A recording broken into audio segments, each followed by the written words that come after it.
మూకశంకరులు అమ్మవారి మీద స్తోత్రం చేస్తూ కొన్ని రహస్యాలు చెప్పారు. జాతక చక్రంలో ఒక్కొక్కసారి ఒక్కొక్క గ్రహం యొక్క ఉద్ధతి చేత మనిషి దుఃఖమును అనుభవిస్తూ ఉంటాడు, సుఖమును కూడా పొందుతూ ఉంటాడు. అది గ్రహ సంచారము చేత కలిగేటటువంటి లక్షణం. అయితే ఇలా గ్రహ సంచారము చేత సుఖ దుఃఖములు కలగడానికి కారణం యథార్థమునకు గతంలో చేసినటువంటి పాపపుణ్యము.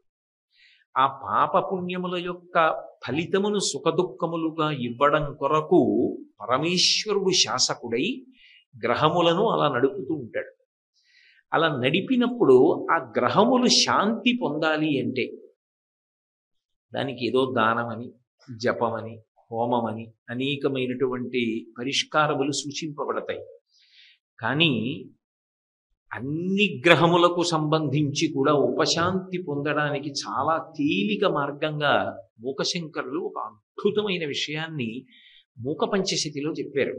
అందుకే కంచి కామకోటి పీఠాధిపత్యం వహించిన మహాపురుషులు చంద్రశేఖరేంద్ర సరస్వతి స్వామి వారు ఎవరైనా కామకోటి పీఠానికి వెళితే వాళ్ళు పండితులైనా లేదా సన్యాసం కోరుకున్న వాళ్ళైనా ఏదైనా మేము చదువుకుంటాం అన్నవాళ్ళైనా మూక పంచశతి చదవండి అంటుండేవారు. అందులో ఆయన ఒక అద్భుతమైనటువంటి శ్లోకం చేశారు. మూక పంచశతిలో ఉన్నటువంటి 500 శ్లోకములు 500 మహామంత్రముల కిందే పరిగణింపబడతాయి. అందుకే మూక పంచశతిలో ఉండేటటువంటి శ్లోకములను పలకడమే అమ్మవారి అనుగ్రహం ఉంటే తప్ప జరిగే విశేషం కాదు అంటూ ఉంటారు. దధానో భాస్వత్త అమృత నిలయో లోహితవపు వినమ్రాణాం సౌమ్యో గురురుపి కవిత్తంచ కలయన్ గతౌ మందో గంగాధర మహిషి కామాక్షి భజతాం తమ కేతుర్మాత తవ చరణ పద్మో విజయతే అంటారు. 9 గ్రహములను అమ్మవారి యొక్క శరీరంలోకి న్యాసం చేసి చూపించారు. అమ్మవారిని ఒక్కసారి ధ్యానం చేస్తే, ఎలా ధ్యానం చేస్తే ఏ గ్రహం శాంతి పొందుతుందో చెప్పారు. ఇది మహాపురుషులైనటువంటి వారు చేసినటువంటి పరమాద్భుతమైన ప్రయోగాలు. మన జాతి గర్వించదగ్గ మహాపురుషులు వాళ్ళందరూ. ముత్తుస్వామి దీక్షితారు వారి యొక్క శిష్యుడికి ఒకానొకప్పుడు శూలవ్యాధి వచ్చింది. వైద్యుల దగ్గరికి వెళ్ళినా కూడా ఆ వ్యాధి పోలేదు. దీక్షితారు వారికి జ్యోతిష శాస్త్రంలో మంచి ప్రవేశం ఉంది. వారు తన శిష్యుడి జాతకాన్ని వేసి, నీకు గురుగ్రహం యొక్క అనుగ్రహం బాగా తగ్గి ఉన్నది, అందుకే వైద్యుల యొక్క పరిశ్రమ వలన కూడా నీకు తగ్గట్లేదు. వైద్యుడు నారాయణ స్వరూపం, సాక్షాత్ పరమేశ్వర స్వరూపం. వాళ్ళ యొక్క పరిశ్రమ కూడా నిన్ను అనుగ్రహించలేకపోతోంది అంటే దానికి కారణం గురుగ్రహం యొక్క అనుగ్రహం ప్రబలంగా లోపించింది.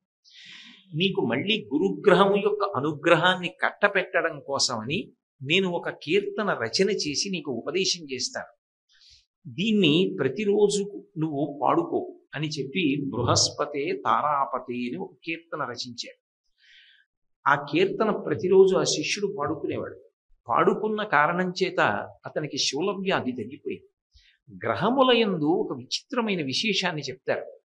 గ్రహ బలం తగ్గినప్పుడు కొన్ని ప్రక్రియల ద్వారా ఆ గ్రహము యొక్క బలాన్ని పెంచుకుంటారు. సాధుగ్రహాలై మన యందు అనుగ్రహమును వర్షించవలసినవైతే వాటిని నిరంతరం మళ్ళీ శక్తిని పొందేటట్టుగా చేసుకుంటారు. అలా శంకర భగవత్పాదులు ఇచ్చినటువంటి పరమాద్భుతమైన స్తోత్రములలో ఒకటి దక్షిణామూర్తి స్తోత్రం. గురుగ్రహం యొక్క అనుగ్రహం ఎప్పుడూ అందరికీ ఉండాలి. పైగా గురువు గారి అనుగ్రహం నాకు వద్దని వాడు ఎవరు ఉంటాడు? అందుకు దక్షిణామూర్తి స్తోత్రం ఇచ్చారు. దక్షిణామూర్తి స్తోత్రం ప్రతిరోజు చదువుకుంటే గురుగ్రహం యొక్క అనుగ్రహం విశేషంగా లభిస్తుంది జాతకంలో. అలాగే మూకశంకరులు ఈ శ్లోకాన్ని ఇస్తూ ఒక గొప్ప మాట అన్నారు. దధానో భాస్వత్త అమృత నిలయో లోహితవపు వినమ్రాణాం సౌమ్యో గురురపి కవిత్వంచ కలయన్ గతౌ మందో గంగాధర మహిషి కామాక్షి భజతాం తమ కేతుర్మాత తవ చరణ పద్మో విలసితే విజయతే అన్నారు. అమ్మవారి పాదముల వంక ధ్యానంలో చూసి ఆమె మంజీర ధ్వనులు వినపడుతుండగా ఆవిడ మెల్లగా నడుస్తున్నది అని భావన చేసి, ఆవిడ నడకలను భావన చేసిన వాడు ఎవరు ఉంటాడో ఆ నడకని భావన చేసిన వాడికి శనీశ్చర గ్రహం ఒకవేళ ఏలినాటి శని దోషంలో ఉన్నా కూడా ఆ నడకని భావన చేసినంత మాత్రం చేత ఆ శనిగ్రహ దోషము ఉపశమిస్తుంది అని ఆయన ప్రతిపాదన చేశారు. ఎందుకని అంటే శనీహి చరహ శనీశ్చరః. మందుడు అని పేరు, మందపల్లి అని మనకు ఒక క్షేత్రం. అక్కడ శనీశ్చరుడు ప్రతిష్ఠించినటువంటి శివలింగం. శనీశ్చరుడు అక్కడ ఉండి అభిషేకం పొందడు, ఆయన చేత ప్రతిష్ఠింపబడిన శివలింగం ఉంటుంది. దానికి నువ్వుల నూనెతో అభిషేకం చేస్తూ ఉంటారు. పరమ ప్రఖ్యాతమైనటువంటి క్షేత్రం. అటువంటి శనీశ్చర గ్రహం మనని అనుగ్రహించాలి అంటే అమ్మవారి యొక్క నడకని మనసులో భావన రోజు ఒకసారి చెయ్యమన్నారు. ఒకవేళ అలా నీకు భావన చెయ్యడానికి మనసు నిలబట్టలేదనుకుంటే ఈ శ్లోకాన్ని జపం చేసుకోమన్నారు. గతౌ మందు గంగాధర మహిషి కామాక్షి భజతాం తమ కేతుర్మాతః నవచరణ పద్మో విజయతే. ముత్తుస్వామి దీక్షితారు వారికి శిష్యుడు అనుగ్రహింపబడవలసినటువంటి సమయం ఆసన్నమైనప్పుడు ఆయన గురుగ్రహం మీద బృహస్పతే తారాపతే అన్న కీర్తన వ్రాసిన తరువాత ఇలా లోకాన్ని మీరు అనుగ్రహించవలసి ఉంటుంది, ఒక్క గురుగ్రహం మీద కాదు 9 గ్రహాల మీద రాయమంటే మహానుభావుడు దీక్షితారు వారు 9 గ్రహాల మీద కీర్తనలు చేశారు. అలాగే 9 గ్రహాలని అమ్మవారిలోకి న్యాసం చేసి చూపించారు మూకశంకరు. గతౌ మందు, ఆమె నడక చాలా మెల్లగా ఉంటుంది. అన్ని గ్రహాల్లోకి శనీశ్చర గ్రహం మెల్లిగా నడుస్తుంది. అందుకే శనీహి చరహ శనీశ్చరః. మెల్లమెల్లగా నడుస్తాడు కాబట్టి ఆయనకి శనీశ్చరుడు అని పేరు. అటువంటి నడకలు ఏవి ఉన్నాయో ఆ నడక చాలా మెల్లగా ఉంటుంది. అయితే ఏమండి, ఉద్వేగం ఉండవలసిన అవసరం ఆవిడకు ఉండదు కాబట్టి, ఆవిడ ఎప్పుడూ ప్రశాంతంగా ఉంటుంది కాబట్టి ఆవిడ మెల్లగా నడిచింది, బాగుంది. కానీ మరి రాక్షస సంహారం చేసిందిగా, అనేక అవతారములను స్వీకరించిందిగా, అప్పుడు కూడా అలాగే మెల్లమెల్లగానే నడుస్తుందా? యుద్ధం చేస్తున్నప్పుడు కొంచెం తొందరగా నడవడం, అడుగులు వడివడిగా వేయడం అలా ఏమి ఉండదా?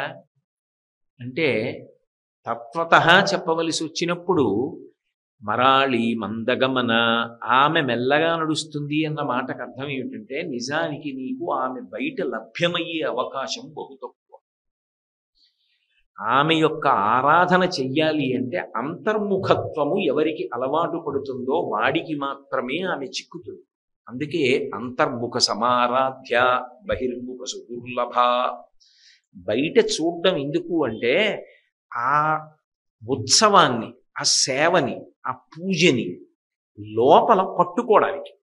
కన్నులు మూసుకుని లోపల ఉపాసన చేసినప్పుడు ఆమె లభ్యమవుతుంది. ఈ లోపల దొరుకుతుంది తప్ప నిజానికి ఆమె బయట దొరికేది కాదు. బయట ఎక్కడో ఆవిడ్ని పట్టుకోవడం సాధ్యం కాదు. మరి మెల్లగా నడిచేటటువంటి అమ్మ యొక్క నడక ఎక్కడ కనపడుతుంది అంటే నిజానికి ఇక్కడ కనపడుతుంది.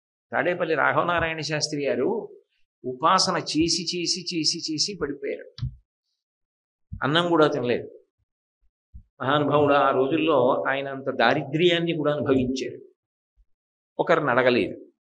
పడిపోతే అమ్మవారే వచ్చి శాస్త్రి అని తలెత్తి తొడ మీద పెట్టుకుని పాయసాన్నం పెట్టి ఆ తర్వాత ఆయనకి వెనక్కి తిరిగి చూడలేదు. ఆయన దేవీ నవరాత్రి ఉత్సవాలు చేయాలని సంకల్పం చేసేవారు. ఇంట్లో పావుషేరు బియ్యం ఉండేవి. ఇలా అమ్మవారికి నమస్కారం పెట్టేవారు. మహాలయ పక్షంలో అమావాస్య తిథి నాడు నమస్కారం పెట్టేవారు. ఆయన మరునాడు బ్రాహ్మీ ముహూర్తంలో తెల్లవారి లేచేటప్పటికీ ఎదురుగుండా రైస్ మిల్ నుంచి కబురు వచ్చేది. నిన్న రాత్రి ఎక్కడి నుంచో బళ్ళు వచ్చాయి, శాస్త్రి గారి ఇల్లు వెతుక్కుని రావడం ఆలస్యమైంది, ఎవరో అమ్మవారి ఉత్సవాల కోసం అని చెప్పి బెల్లం దిమ్మలు, కందులు, మినువులు, బియ్యం ఇవన్నీ పంపించారు. ఆయన్ని ఇప్పుడు నిద్ర లేపడం ఎందుకు, మీకు ఎలాగో తెలివిగా ఉన్నారు కదా, ఇక్కడ దింపేస్తాను, రేపు పొద్దున్న ఇచ్చేయండి అని దింపేశారు. శాస్త్రి గారు తీసుకెళ్ళండి అనేవారు. అమ్మవారి ఉత్సవానికి కావలసినవన్నీ వచ్చేసేవి. అమ్మవారి ఉత్సవానికి వచ్చినటువంటివి విజయదశమి నాడు ఆయన ఏం చేసేవారంటే ఏవైనా మిగిలిపోతే అవన్నీ కూడా పిండి వంటలు వండించేసి వచ్చిన వాళ్ళకి అందరికీ పెట్టేసి ఇంకా మిగిలిపోతే అమ్మ ఉత్సవానికి ఇచ్చింది తప్ప మిగల్చుకు తినడానికి కాదు అని రహదారి మీద వెళ్ళిపోతున్నటువంటి వాహనాలు ఆపి అందులోకి భక్తుల్ని ఎక్కించి ప్రసాదం పంచిపెట్టేసేవారు. విజయదశమి సాయంకాలానికి వచ్చిన డబ్బు పదార్థాలు అయిపోవాలి. ఏకాదశి నాటికి మళ్ళీ మామూలు. ఆయనకి అమ్మవారు ఇస్తుంది ఆయన తినడానికి కావలసినంత. ఆ ఉపాసన బలం ఎలా ఉండేదంటే, నేను ఆ చందోలు వెళ్ళి చూశా. నాతో ఇక్కడ ఉన్న వాళ్ళు కొంతమంది ఉన్నారు కూడా.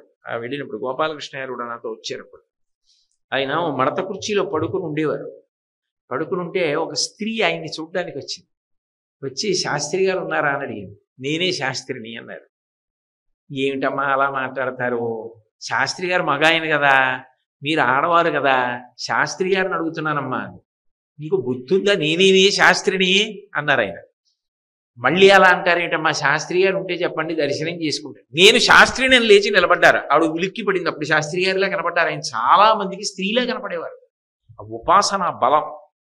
చిట్ట చివర ఆయన భౌతిక కాయాన్ని తీసుకెళ్లి చితి మీద పెడితే అమ్మవారు లేచింది ఆయన శరీరం నుంచి. అంత మంత్రపూతం అయిపోయింది శరీరం. కంచి కామకోటి పీఠాధిపత్యం వహించిన మహాపురుషులు చంద్రశేఖరేంద్ర సరస్వతి స్వామివారు ఆ రోజుల్లో ఒక మాట అనేవారు. ఇక్కడ దాకా ఎందుకు వచ్చారు, కంచి దాకా, అక్కడ రాఘవనారాయణ శాస్త్రి గారు ఉన్నారుగా అంటూ ఉండేవారు. ఆయన ఉన్న చోట అమ్మవారు తిరుగుతుండేది. ఆయన పడుకుంటే గడప మీద కూర్చునేది. అనేక పర్యాయాలు అమ్మవారితో హాస్యమాడి వ్యాసుణ్ణి పిలి చెప్తాననేవారు. ఆయన అలా రాసిన పుస్తకాలు ఉన్నాయి ఇప్పటికీ. పలికింది తల్లి.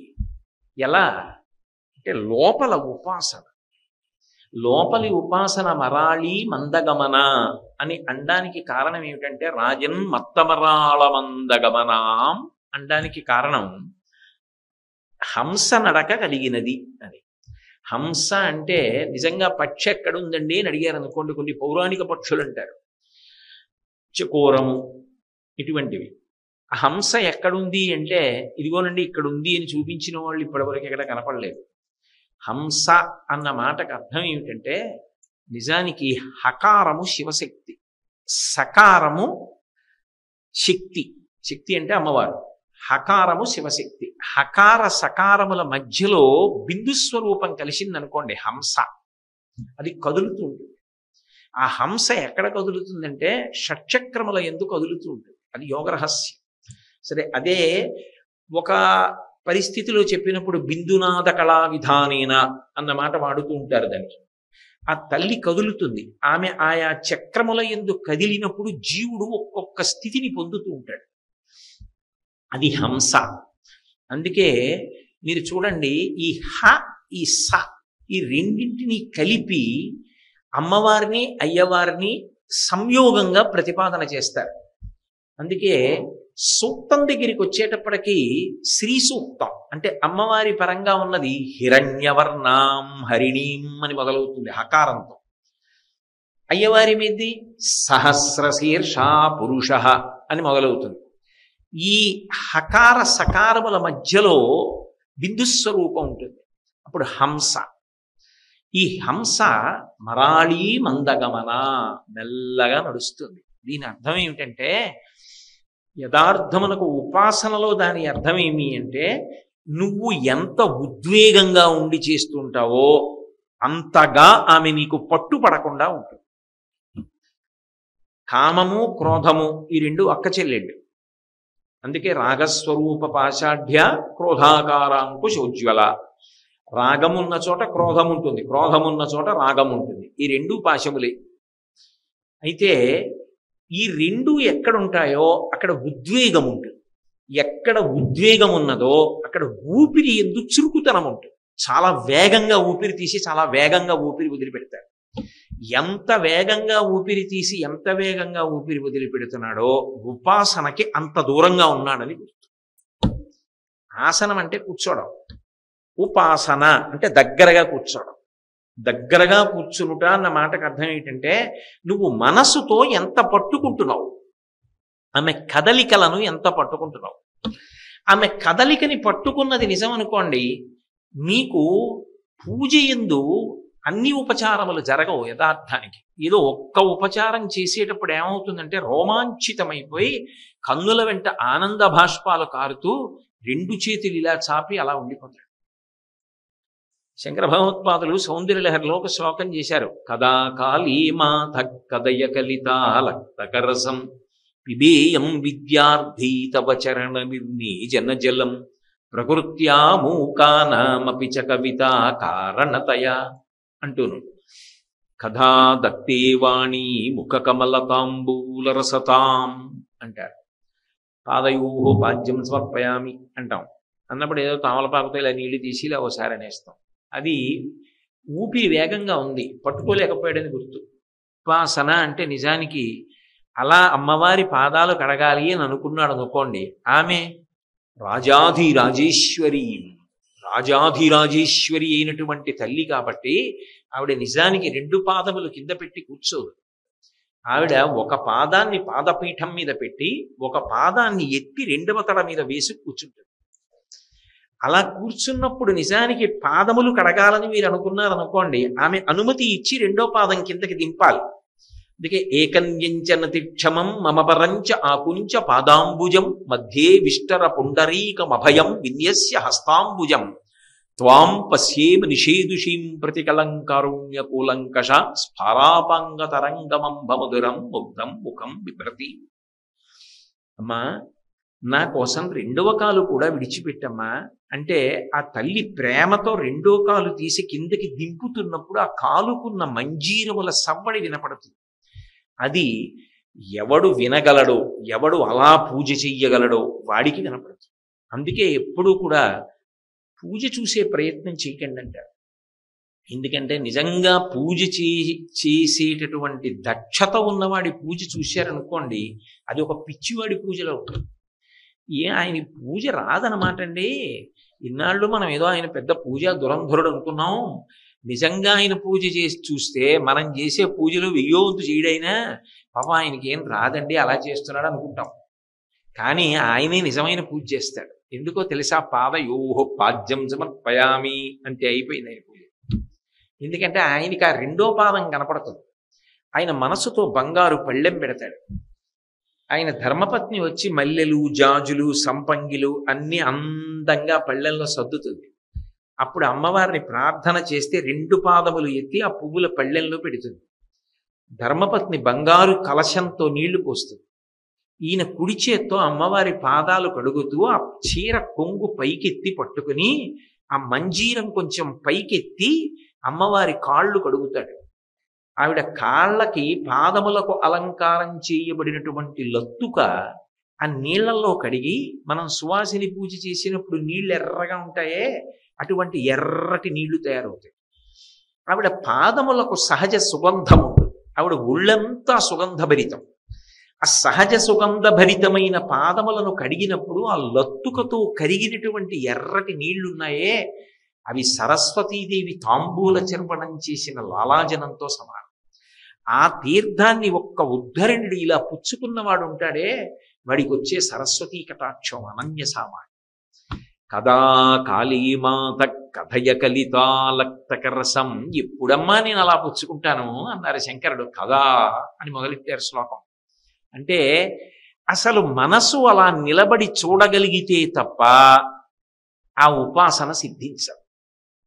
అలా ఉపాసన సిద్ధించాలి అంటే త్రికరణములు సరళ రేఖలో పడాలి. నోటితో మీరు ఏది చెప్పారో దాన్ని మనసు చూడాలి. నేను ఏదో హస్తయోహో అర్ఘ్యం సమర్పయామి అన్నాను అనుకోండి, హస్తయోహో అర్ఘ్యం సమర్పయామి అంటే ఆచమనం తీసుకోవడం కాదు. అది ఆత్మోద్ధరణము చెయ్యగలిగిన పెద్దలు ఎవరు ఉంటారో వారు ఇంటికి వచ్చినప్పుడు అర్ఘ్యం ఇవ్వాలి. ఓ పళ్ళెం పట్టుకొచ్చి పెట్టి ఆయన చేతుల మీద నీళ్లు పోస్తారు. పోస్తే ఆయన చేతులు కడుక్కుంటాడు. ఆయన చేతులు కడుక్కున్నాడు అనుకోండి, హస్తోదకం అంటారు. అలా చేతులు కడుక్కోవడానికి ఇచ్చిన నీళ్లు ఏ ఉన్నాయో దాన్ని అర్ఘ్యం ఇచ్చారంటారు. అలా హస్తయోహో అర్ఘ్యం సమర్పయామి అన్నారు అనుకోండి, ప్రాతస్మరామి పరమేశ్వర బాహుదండాన్ ఖట్వాంగశూల హరిణాహ పినాయకయుక్తాన్ గౌరీ కపోలకు చరంజిత పత్ర రేఖాన్ సవర్ణ కంకణ మణిద్యుతి భాసమానాం. శంకరుడు ఇలా చేతులు చాపితే చేతులకు ఉన్నటువంటి కంకణములు కనకన కనకన శబ్దములు చేస్తాయి. ప్రాతస్మరామి లలిత. ఆ తల్లి యొక్క భుజములను ఒక్కసారి జ్ఞాపకం తెచ్చుకుంటే, ఆ చేతులు జ్ఞాపకం తెచ్చుకుంటే ఆవిడ గాజులు గలగల గలగల శబ్దం చేస్తాయి. అప్పుడు ఇలా ఇద్దరి చేతులు పెడితే ఆ చేతుల మీద నీళ్లు పోసి ఉత్తరీయంతో తుడిచినట్టు భావన చేశారనుకోండి. మనసు ప్రధానం. మనసు వేగాన్ని ఎందుకు పుంజుకుంటుంది అంటే దానికి ఓ పెద్ద అల్లరుంది. తత్వశాస్త్రంలో మనసు యొక్క కదలికలన్నీ ఊపిరి మీద ఆధారపడతాయి. అందుకే ఆఖరి ఊపిరి ఆఖరి మనసు యొక్క సంకల్పం. ఆఖరి ఊపిరి తీసేయడము, ఆఖరి ఊపిరి వదిలేయడము, రెండింటిలో ఏదో ఒకటే. అదే మృత్యు. వదిలి తీయలేదు, వెళ్ళిపోయాడు. తీసి వదలలేదు, వెళ్ళిపోయాడు. ఆఖరిసారి తీసినప్పుడో ఆఖరిసారి వదిలినప్పుడో ఆఖరిసారి మనసు కదులుతుంది. ధన్యా సోమవిభావనీయ చరితాం ధరాధర శ్యామలాం, అక్కడ వస్తుంది ఆ విశేషాలు. ఆ మనసు ఆఖరిసారి కదులుతుంది. కదిలినప్పుడు జీవితంలో అప్పటి వరకు దేన్ని ప్రీతితో పట్టుకున్నాడో దాన్ని స్మరిస్తూ వెళ్ళిపోతుంది. ఇంద్రియ శక్తులను మూట కట్టేసుకుని వెళ్ళిపోతుంది బయటికి. మృత్యు. అది పరమ గోప్యంగా వెళ్ళిపోయి, ఎంత గోప్యంగా వచ్చాడో అంత గోప్యంగా వెళ్ళిపోతాడు. ఏడుస్తూ వచ్చాడు, ఏడుస్తూ వెళ్ళిపోతాడు. శరీరమునందు భ్రాంతి. యోగి యోగరతో వా భోగరతో వా సంగరతో వా సంగవిహీన యస్య బ్రహ్మణి రమతే చిత్తం నందతి నందతి నందతి. అయితే అందుకోగలగాలి అంటే ఆవిడ గురించి మీరు నోటితో చెప్పినది మనసులో భావించి మీ చేతితో అలా ఉపచారం చెయ్యాలి అంటే, ఈ మూడు ఒక రేఖలో పడాలి అంటే మనసు నియంత్రింపబడాలి. అందుకే భగవంతుడు ఎప్పుడూ పెట్టేటటువంటి నియమం ఏమిటంటే, నువ్వు తెచ్చిన పదార్థం నా కోసమని నువ్వు చెప్పినా నేను నమ్మను. ఎందుకని అంటే అది నువ్వు సృష్టించినది కాదు. పత్రం పుష్పం ఫలం తోయం, నువ్వేం తెచ్చావు నాకు అనవసరం. యోమే భక్త్యా ప్రయచ్చతి, భక్తితో తెస్తే పుచ్చుకుంటా. భక్తి మనోజనితం, ప్రేమ. నువ్వు నీళ్లు తెచ్చావా, ఆకు తెచ్చావా, పువ్వు తెచ్చావా, దళమైన పుష్పమైనను ఫలమైనను సలిలమైన భార్య నిభక్తిని కొలచిన జనులు అర్పించిన ఎలమిన రుచిరాన్నముగా ఎనుభుజింతున్నంటాడు కుశేలాపోఖ్యానంలో. ప్రేమతో పెట్టు, తింటా. ప్రేమ మనసులోంచి రావాలి. అసలు ఆ ప్రేమ అనుబంధం పూజ యందు అభివ్యక్తము కావాలి అంటే మనసు నిలబడితే కదా. మనసు నిలబడకపోతే అది ఎలా చూస్తుంది? ఆ పాదాలు ఎలా చూస్తుంది? ఆ చేతులు ఎలా చూస్తుంది? అప్పుడు తంత్ అంటారు. తంత్ అంటే మూడు సరళ రేఖలో పడవు. పాదయోహ పాద్యం సమర్పయామి, హస్తయోహ అర్ఘ్యం సమర్పయామి, ముఖే ఆచమనీయం సమర్పయామి, సిద్ధోదక స్నానం సమర్పయామి, వస్త్రయుగ్మం సమర్పయామి. అక్కడ ఆగుతుంది. అయిపోయా? అయిపోయి అంటే మనసు లేదు, అందుకని వెళ్ళిపోయింది. మనసు పెట్టడం అలవాటైన వాడు ఎదురుగుండా ఉన్నాడు అనుకోండి, వాడికి చికాగ్గా ఉంటుంది. ఏమిట్రా ఈ మంత్రం ఏంటి, పూజ ఏమిట్రా అంటే తంతు. పూజ అని వాడు చేస్తున్నాడు, అమ్మవారు అంటుంది నువ్వు తంతు చేస్తున్నావు. అదొక నటన అంతే. అందులో ఎక్కడ మనసు నువ్వు పెట్టి ఇచ్చింది ఏం లేదు. నువ్వు మనసు పెట్టి ఇచ్చింది నిజమైతే నువ్వు మంచినీళ్ళు నీకేం కనపడాలి? అమ్మవారికి నువ్వు మంచినీళ్ళు ఇస్తే నీకు అమ్మవారి అధరం కనపడాలి. అధరం అంటే కింది పిరివి. కింది పిరివి ఎందుకు కనపడాలి? నువ్వు మనసుతో, మానసిక పూజకి దరిద్రం ఏముందండి? ఓ బంగారు పాత్రతో మంచినీళ్ళు ఇచ్చారనుకోండి, ఆవిడ పెట్టుకు తాగుతోంది అనుకోండి, కింది పిరివి కనపడాలా వద్దా? కంఠంలో గుటక వేసినప్పుడు కంఠంలో కదలికలు కనపడాలా వద్దా? త్రివళులు 3 రేఖలు కంఠం మీద కనపడాలా వద్దా? ఆవిడ చేతితో పాత్ర పట్టుకున్నప్పుడు ఆవిడ చేతి కాంతులు, ఉంగరపు కాంతులు కనపడాలా వద్దా? మనసు అక్కడ నిలబడితే ఏ ఉపచారమైనా ఒకటి చేసిన తర్వాత అసలు రెండోది గుర్తురాదు. అసలు ఆ మనసు ఎలా నిలబడుతుంది? ఊపిరి మీద ఆధారపడి కదులుతుంది మనసు.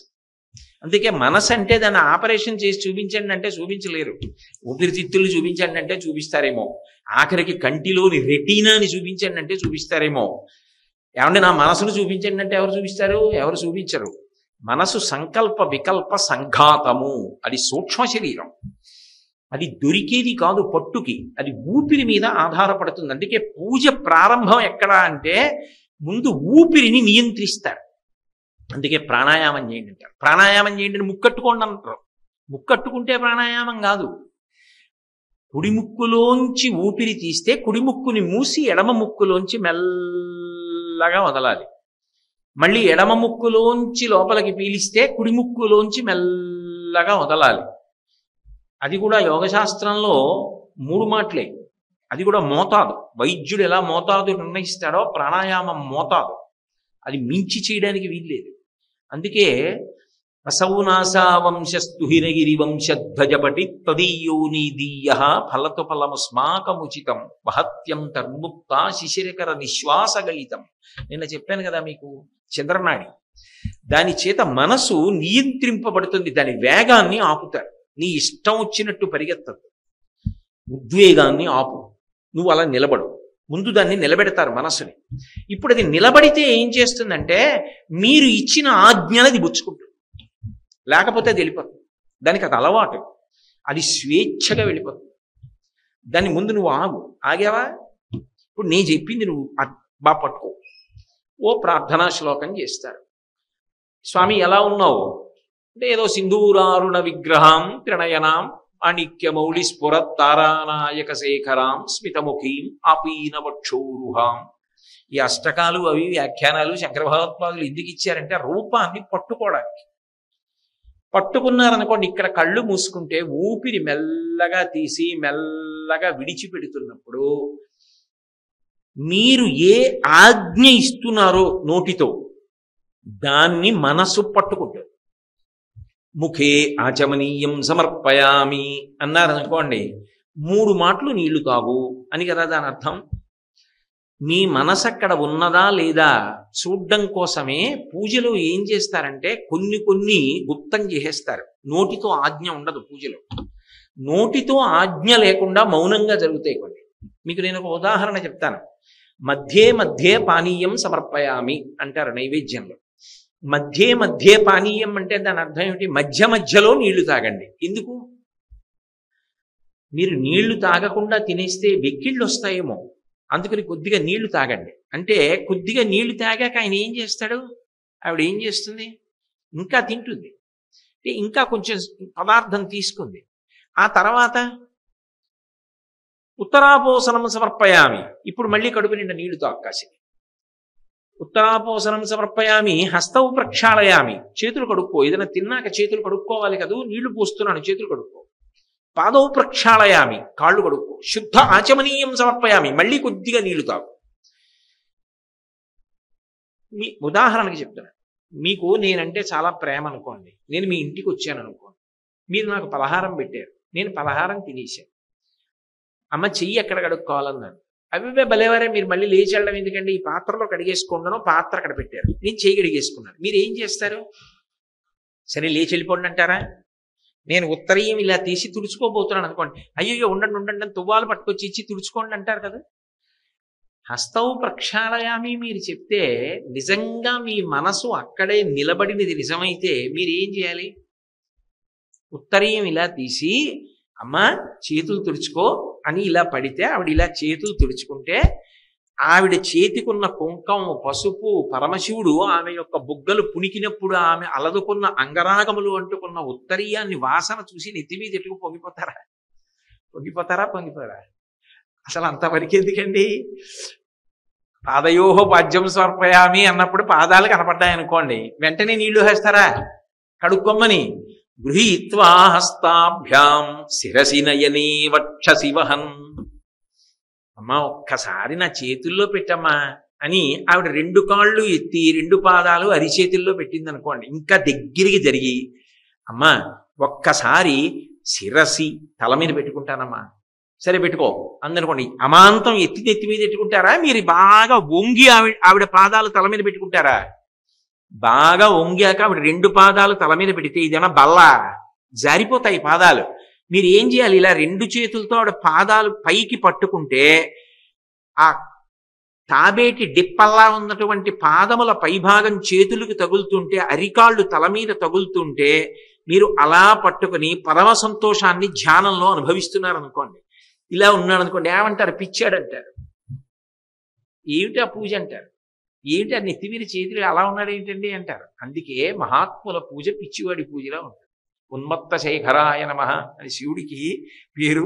రామకృష్ణ పరమహంస సమాజానికి పిచ్చివాడిలా కనపడడానికి కారణం అదే. ఎందుకంటే ఆయనకి మనసు నిలబడుతుంది, నా బోటిగాడికి నిలబడదు. మీ బోటిగాడు పూజ చేసినప్పుడు నా బోటిగాడు చూశాడు అనుకోండి, ఏం పూజ అది అంటారు. ఎందుకంటే నేను ఎప్పుడైనా చేస్తే కదా జన్మలో ఓసారి అయినా సరిగ్గా. అందుకని గృహీత్వా హస్తాభ్యాం శిరసి నయని. అమ్మా ఒక్కసారి కళ్ళకద్దుకోవద్దా అందనుకోండి. ఆ వేళ్ల చివరి భాగాలు, ఆ వేళ్లకి మట్టెలు ఉంటాయి, ఆ చివరి భాగాలు ఇలా కళ్ళకి తగిలేటట్టుగా ఒక్కసారి కళ్ళకి కనురెప్పల మీద రాసుకుని శిరసి నయని. అమ్మ గుండెల మీద పెట్టుకోవద్దా? పెట్టుకో. ఇంకా బాగా దగ్గరికి జరిగి గుండెల మీద పెట్టుకుని వక్షశివహన్ సమాశ్లిష్యాఘ్రాయ స్ఫుట జలజగంధాన్ పరిమళాన్. ఆనందం ఆగక కళ్ళంబట నీళ్లు వచ్చేస్తుంటే ఆ చీరతో కలిపి శ్యామశాస్త్రి గారు కామాక్షి పరదేవతా పాదాలు పట్టేసుకున్నట్టుగా గట్టిగా పట్టేసుకుని వాటేసుకుని ఆమె పాదాల మీద పడిపోతే ఒక పక్కన లక్ష్మీర్ దివ్యైర్ గజేంద్రైర్ మణిగణగచితై స్నాపితా హేమ కుంభై నిత్యం సా పద్మహస్తా మమ వసతు గృహే సర్వ మాంగళ్యయుక్తా. దిగ్గజములు వచ్చి కనక కుంభములతో తామర పువ్వులు అభిషేకం చేస్తుంటే ఆ పువ్వులు అమ్మవారి తల మీద పడి ఇలా పట్టుకుని పడుకున్న నా తల మీద తామర పువ్వులు టక్ టక్ టక్ అని పడుతుంటే ఆ సువాసనలో ఆఘ్రానిస్తూ నేను అలా ఉండిపోయాను అనుకోండి. బాహ్యంలో అవకాశమా, మనసు నిలబడితే అవకాశమా? మనసు నిలబడితే పూజ. అప్పుడు ఒక్క ఉపచారం చాలు. అంటే నా ఉద్దేశం చెయ్యొద్దని కాదు, అలా ఏ ఉపచారమైనా ఒక్కటి చెయ్యగలిగాడు అనుకోండి, వాడు పూజ చేశాడు రా అంటున్నాడు. వాడు చేశాడు రా పూజ. గడగడ గడగడ అదేదో పరీక్ష గదిలోనో లేకపోతే తరగతి గదిలోనో చదువుకున్నటువంటి పాఠ్యాంశముల యొక్క నిడివిని పూర్తి చేసినట్టు గడగడగడగడగడ అన్నీ ఏదో చెయ్యాలని చేసేసి అక్కడ మనసు పెట్టకుండా చేసిన దాన్ని తంతు అంటున్నాడు. తంతు కాకుండా ఉపాసన చెయ్యాలి అంటే నిజానికి నువ్వు ఆ ఆనందం అనుభవించాలంటే. అందుకే శంకర భగవత్పాదులు శివానంద లహరిలో మాట అన్నారు, సమాశ్లిష్యాగ్రాయ స్ఫుట జలజగంధాన్ పరిమళాన్ అలభ్యాం బ్రహ్మాద్యై ముదమనుభవిష్యామి హృదయే. ఇది బాహ్యంలో డబ్బుకి అధికారానికి లభించే ఆనందము కాదు, బ్రహ్మాదులకు లభించినటువంటి ఆనందమును నేను హృదయమునందు అనుభవిస్తున్నానన్నారు. అంతర్ముఖ సమారాధ్య బహిర్ముఖ సుదుర్లభ. ఆ మనసు అక్కడ ఉంటే, ఆ మనసు అక్కడ ఉండడం అంటే ఏంటి? ఊపిరిని ఎంత మెల్లగా అంటే ప్రయత్నపూర్వకంగా ఉండదు అక్కడ. మొదట్లోనే ఊపిరిని అలా నియంత్రిస్తారు ప్రాణాయామం చేసి, ఆ తర్వాత ఉపాసనలో అలా నిలబడిపోయాడు అనుకోండి. అలా నిలబడిపోయినప్పుడు ఊపిరి తనంత తానుగా నియంత్రింపబడిపోతుంది. అప్పుడు ఇక మీ ప్రయత్నం ఉండదు. మీ ప్రయత్నం లేకుండా చాలా మెల్లగా ఊపిరి తీసి ఊపిరి విడిచిపెడతారు. ఊపిరి చాలా వేగాన్ని ఎప్పుడు అందుకుంటుంది అంటే అహిత శత్రు కోపానికి లోనైనప్పుడు చాలా వేగాన్ని అందుకుంటుంది. అందుకే ఎక్కువ ఊపిరిలు తీసి వదిలేస్తాడు కోపంలో, ఆయువు క్షీణిస్తుంది. అంతకన్నా ఎక్కువ ఊపిరిలు కామోపభోగమునందు తీస్తాడు. అందుకే హితశత్రు. ఓ కోరిక తీర్చుకుంటున్నాడు అనుకోండి, అప్పుడు నిజానికి ఎక్కువ సార్లు ఊపిరి తీసి వదిలేస్తాడు. అందుకే క్రోధము కన్నా కామమునందు ఎక్కువ పోతుంది. అప్పుడు ఉద్వేగం. ధ్యానమునందు నిశ్శబ్దం, ప్రశాంతం. అందుకని రాజన్మత్తమరాళమందగమనాం. ఏమిటి శంకరాచార్యులు వారి ప్రతిపాదన? ఆవిడ మెల్లగా నడుస్తుంది. ఆవిడ మెల్లగా నడవడం నీకు కనపడాలంటే నువ్వు మెల్లగా ఊపిరి తీసి ఉపాసన చేయాలి. అది చెప్పక చెప్పిన విషయం, ఇది పైకి చెప్పిన విషయం. అలా ఉపాసన చెయ్యని నాడు, అలా నువ్వు ప్రయత్నమును చెయ్యని నాడు, మనుష్య జన్మ ఎత్తి ఉపాసనా సిద్ధిని పొందలేకపోతే దాని వలన ఏం ఉపయోగం ఉంటుంది? అందుకని ఉపచారములను చేసేటప్పుడు ఆ ఉపచారముల వెనక ఉండేటటువంటి భావమేమి అన్నదాన్ని పట్టుకుంటారు. అది పట్టుకోవడం అన్నది మనసుకు వచ్చింది అనుకోండి, వాడు సాధించేస్తాడు. కనకదాసు గారని ఓ మహానుభావుడు ఉండేవాడు. ఆయన గురువు గారి దగ్గరికి వెళ్ళి విసిగించాడు, నాకు మంత్రం ఇవ్వండి, నాకు మంత్రం ఇవ్వండి. ఆ గురువు గారికి వీడు ఏ మంత్రం ఇస్తే ఉచ్చరించగలడని కోపం వచ్చి దున్నపోతు మంత్రం చెప్పించరా అన్నారు. గురువు గారు చెప్పారు, ఆయనకి అంతే నమ్మకం. ఆయన వెళ్ళి దున్నపోతు దున్నపోతు దున్నపోతు దున్నపోతు దున్నపోతు అని మొదలెట్టాడు. దున్నపోతునే ఆయన ధ్యానం చేస్తున్నాడు. మా గురువు గారు చెప్పారు అన్నాడు. దేవుడి దున్నపోతు దున్నపోతు అని జపం చేసేస్తున్నాడు. ఇంతగా దృష్టి నిలబడిపోయింది. ఎవరెళ్ళాలని అడిగారు. అడిగితే అంత గొప్ప దున్నపోతు లోకంలో ఉన్నది యమధర్మరాజు గారి వాహనం, అదే వెళ్ళాలన్నారు. అదొక్కటి ఎందుకు ఎడుతుంది? అలా వెళ్ళదు. అది అది వచ్చిందంటే దాంతోపాటు ఆయన రావాలి. కాబట్టి వచ్చారు, ప్రత్యక్షం అయ్యారు. ఏం కావాలన్నారు. నాకేం అక్కర్లేదన్నాడు. మరి ఎందుకు నువ్వు ధ్యానం చేసావు అన్నాడు. మా గురువు గారు చెప్పారు అన్నాడు. దేవతలు కనపడితే ఏమీ ఇవ్వకుండా వెళ్ళకూడదు, నీకేం కావాలో అడుగు చేసి పెడతానన్నారు. ఆయన అన్నాడు, నాకైతే ఏం అక్కర్లేదు, మా గురువు గారికి ఏమైనా కావాలేమో అడుగొస్తాను, ఇలా నించోండి అన్నాడు. అని వెళ్ళి గురువుగారిని అడిగాడు. గురువుగారు ఏం చేయమంటారు? దున్నపోతు మంత్రం చెప్పారు కదా, మంత్రం చేశానండి, యమధర్మరాజు గారు దున్నపోతుతో వచ్చాడు, ఏం చేయనన్నాడు. తెల్లబోయారు గురువుగారు. నాకు సిద్ధించలేదురా, ఈ ధ్యానం నాకు కుదరలా. మధుసూదన సరస్వతి ఈ జీవితంలో కూడా ఇది జరిగింది. నాకు సిద్ధించలేదు, నీకు సిద్ధించింది. నీ పేరు మీద లోకంలో ఎప్పటికీ కీర్తి నిలబడిపోవాలంటే అదిగో ఆ తూము కడ్డంగా పెద్ద బండరాయి పడిపోయింది, ఆ దున్నపోతుని తాడు కట్టి అది లాగే పక్కన పారేయమనరా, కాలువ ప్రవహిస్తుందన్నారు. అంటే ఆయన వెళ్ళి, మా గురువుగారు ఈ తూము కడ్డంగా పెద్ద బండరాయి పడిపోయింది, తీసేయమన్నారు నిన్నన్నారు. ఏం చేస్తుంది మరి? భక్తికి వశపడవలసిందే. దాన్ని అడ్డుకో తాడు కట్టుకుని, రాయికో తాడు కట్టి అలా లాగే అవతల పారేసింది. అది యమధర్మరాజు గారి మహిషం, అది ఏం చేయలేదు కనుక లాగే అవతల పారేసింది. ఆ తూముకి కనకదాసు తూము అని పేరు వచ్చింది. మనసు నిలబడితే ఏదైనా, మనసు నిలబడనప్పుడు మిగిలినదంతా అంతే. అది పట్టుకో జీవితంలో, అది పట్టుకోనప్పుడు దాని వలన ఆ ప్రయోజనాన్ని ఏం పొందుతావు? ఎప్పుడు ఒక చోట ఉండడం శారీరకంగా, మనసుతో వేరొక విషయాన్ని ఆలోచన చేయడం. పూజకి వెళ్ళడం కార్యాలయం గురించి ఆలోచించడం, కార్యాలయానికి వెళ్ళడం దేవాలయం గురించి ఆలోచించడం, పుస్తకం చదువుతూ ఉండడం వేరొక విషయం ఆలోచించడం. నువ్వు ఏది మాట్లాడుతున్నావో, ఏది చేస్తున్నావో దాని మీదే మనసు పెట్టు.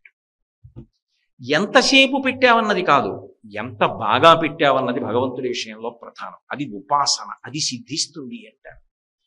అది చెప్పడానికి, అమ్మా నువ్వు ఎక్కడ ఎగిరి తిరగడం ఆగిపోతుందో తెలుసా? ఎవడు అలా నిన్ను మనస్సులో ఉపాసన చేస్తాడో అక్కడ ఇక ఝంకారం ఉండదు, నాదం ఉండదు, భ్రమరము వాలుతుంది, తుమ్మిద వాలుతుంది. ఎందుకు వాలుతుంది అంటే హృదయ పద్మము నిండా భక్తి అన్న తేనె నిండిపోయింది. అందుకే తుమ్మిదకి వేరొక పేరుంది, సారగ్రాహి అంటారు, రసగ్రాహి. అది తేనెని లాగుతుంది. సారగ్రాహి భగవంతుడు. ఇక్కడ భక్తి అన్న తేనె ఉంది, అది ఆయనే పుచ్చుకోవాలి. అందుకని ఆవిడ బయలుదేరుతుంది. ఆవిడ ఒక్కత్తి వెళ్ళదు ఎక్కడికి, ఆవిడితే ఆయన రావాలి. అందుకని ఈవిడ తుమ్మిద రూపంలో పెడితే ఆయన శివుడు రూపంలో ఎలా వస్తాడు? ఆయన మగ తుమ్మిద రూపంలో వస్తాడు. 2 తుమ్మిదలు వస్తాయి లోపలికి, జంకారం చేస్తూ వస్తాయి. ఇక్కడున్న పద్మంలో భక్తి అన్న తేనె ఉంది, అది తాగుతూ నిశ్శబ్దంగా ఆ పద్మం మీదే వాలి సారగ్రాహి రసగ్రాహి ఆ తుమ్మిదల జంట అక్కడే ఉండిపోతుంది. అది భృంగీచ్ఛా నటనోత్కట కరిమదగ్రాహీ స్ఫురన్ మాధవా హ్లాదో నాదయుతో మహాసితవపు పంచేషు నాచాధృత సత్పక్ష సుమనోవనేషు సపునః సాక్షాన్ మదీయే మనోరాజీవే భ్రమరాధిపో విహరతాం శ్రీశైలవాసీ విభూ. శంకరుల శివానందలహరి. ఆ స్థితిని చేరుకోవడానికి నీ మనసు మీద నువ్వు అధికారాన్ని సంపాదించుకో. నువ్వు చెప్పిన మాట అది వినడం నేర్చుకోవాలి. లోకములన్నీయున్ గెలిచినాడవు, ఇంద్రియానీకము చిత్తమున్ గెలువనేరవు, నిన్ను నిబద్దు చేయు భీషణ శత్రుల ఆర్ముల ప్రభిన్నుల చేసిన ప్రాణికోటిలో నీకు విరోధి లేడొకడు, నిర్పున చూడుము ధనవేశ్వర అంటాడు ప్రహ్లాదుడు హిరణ్యకశిపుడు. ఏమిటో అది జరిగాను, ఇది జరిగాను, అది చేశాను, ఇది చేశాను, లోకాలు గెలిచానంటావు. నీ మనసుని గెలిచావా? నువ్వు చెప్పినట్టు వింటుందా? పాదాలు చూడంటే చూస్తుందా? పాదాలు చూడంటే ఇంకో చోటుకు పోకుండా ఉంటుందా? అలా నీ మాట నీ మనసు వింటే చెప్పు, నువ్వు మహాత్ముడివి, నీ కాళ్ళ మీద పడతా. మిగిలినవంటావా? నువ్వు బాహ్యంలో ఏమన్నది నాకు అనవసరం. నరత్వం దేవత్వం నగమన మృగత్వం మశగత పశుత్వం కీటత్వం భవతు విహగత్వాది జననం సదాత్వత్ పాదాబ్జ స్మరణ పరమానందలహరి విహారాసక్తం చేద్రు దేయమిహ కింతేన వపుష.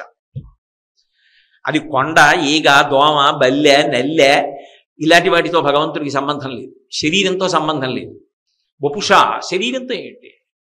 మనసు పెట్టావా? ఓ కొండ పెట్టింది భద్రాచలం, వామాంకస్థిత జానకీ పరిలసత్ కోదండదండంకరే చక్రం చోద్భకరేణ బాహుయుగళే శంఖం శరం దక్షిణే బిభ్రాణం జలజాతపత్రనయనం భద్రద్రిముద్రిస్థితం కేయూరాది విభూషితం రఘుపతిం సౌమిత్రియుక్తం భజే. ద్విభుజములతో ఉండి నరుడిగా ఉండవలసినటువంటి రాముడు 16 గుణములతో నరుడిగా వచ్చినటువంటి వాడు. పూన్వస్మిన్ సంప్రదం లోకే గుణవాన్ కశ్చ వీర్యవాన్ ధర్మజ్ఞశ్చ కృతజ్ఞశ్చ సత్యవాక్యో దృఢవ్రతః చారిత్రీణి చ కో యుక్తః సర్వభూతేషు కో హితః విద్వాన్ కః కస్సమర్థశ్చ కశ్చైక ప్రియదర్శనః ఆత్మవాన్ కో జితక్రోధో ద్యుతిమాన్ కో నరసూయకః కస్య బిభ్యతి దేవాశ్చ జాతరోషస్య సంయుగి అని 16 గుణములతో నరుడిగా వచ్చినటువంటి వాడు చతుర్భుజుడైన విష్ణువుగా వెలిసి రాముడిగా మారాడు. 4 భుజములతో. ఒక కొండ చేసింది ఉపాసన, ఒక ఏనుగు చేసింది, పాము చేసింది, సాలెపురుగు చేసింది. వాటి పేరు మీద శ్రీకాళహస్తి. ఏ వేదంబు పఠించలూత భుజగంబే శాస్త్రములు సూచతానే విద్యాభ్యాసమునర్చకరి చించే మంత్రమోహించే బోధావిర్భావ నిధానములు చదువులయ్యా కాదు మీ పాద సంసేవాసక్తి కాకు చింతతుడికి శ్రీకాళహస్తీశ్వర. అస్తమానం కదిలిపోవడం మనసు లక్షణం. దాని పేరు చెప్పేటప్పటికి దీనికి వచ్చింది ఈ లక్షణం. కాబట్టి దాన్ని కదలకుండా ఉంచడం సాధన. అది కదలకుండా చెప్పిన మాట విందనుకోండి, అది ఉపాసన. కాబట్టి రాజన్ మత్తమరాళమందగమనాం, అమ్మా నిన్ను అలా ఊపిరులను నియంత్రించి ఎవడు పట్టుకునే ప్రయత్నం చేస్తున్నాడో వాడికి దర్శనమిచ్చేటటువంటి రాజన్మత్తమరాళమందగమనాం రాజీవపత్రేక్షణాం.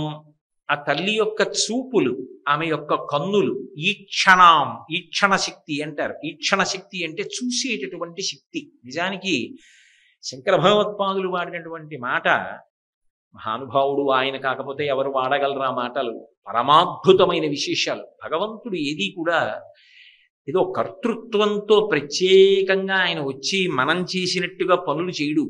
ఆయన కేవలము తన చూపుల చేస్తాడు. అందుకే శ్రీకైవల్య పదంబు చేరుటకునై చింతించదన్ లోకలక్షైకారంభకు భక్తపాలన కళా సంరంభకున్ దానవోద్రేక స్తంభకు కేళిలోల విలస దృగ్జాల సంభూత నానా కంజాత భవాండ కుంభకు మహానందాంగన ఢిబ్బకున్ అంటారు పోతన గారు.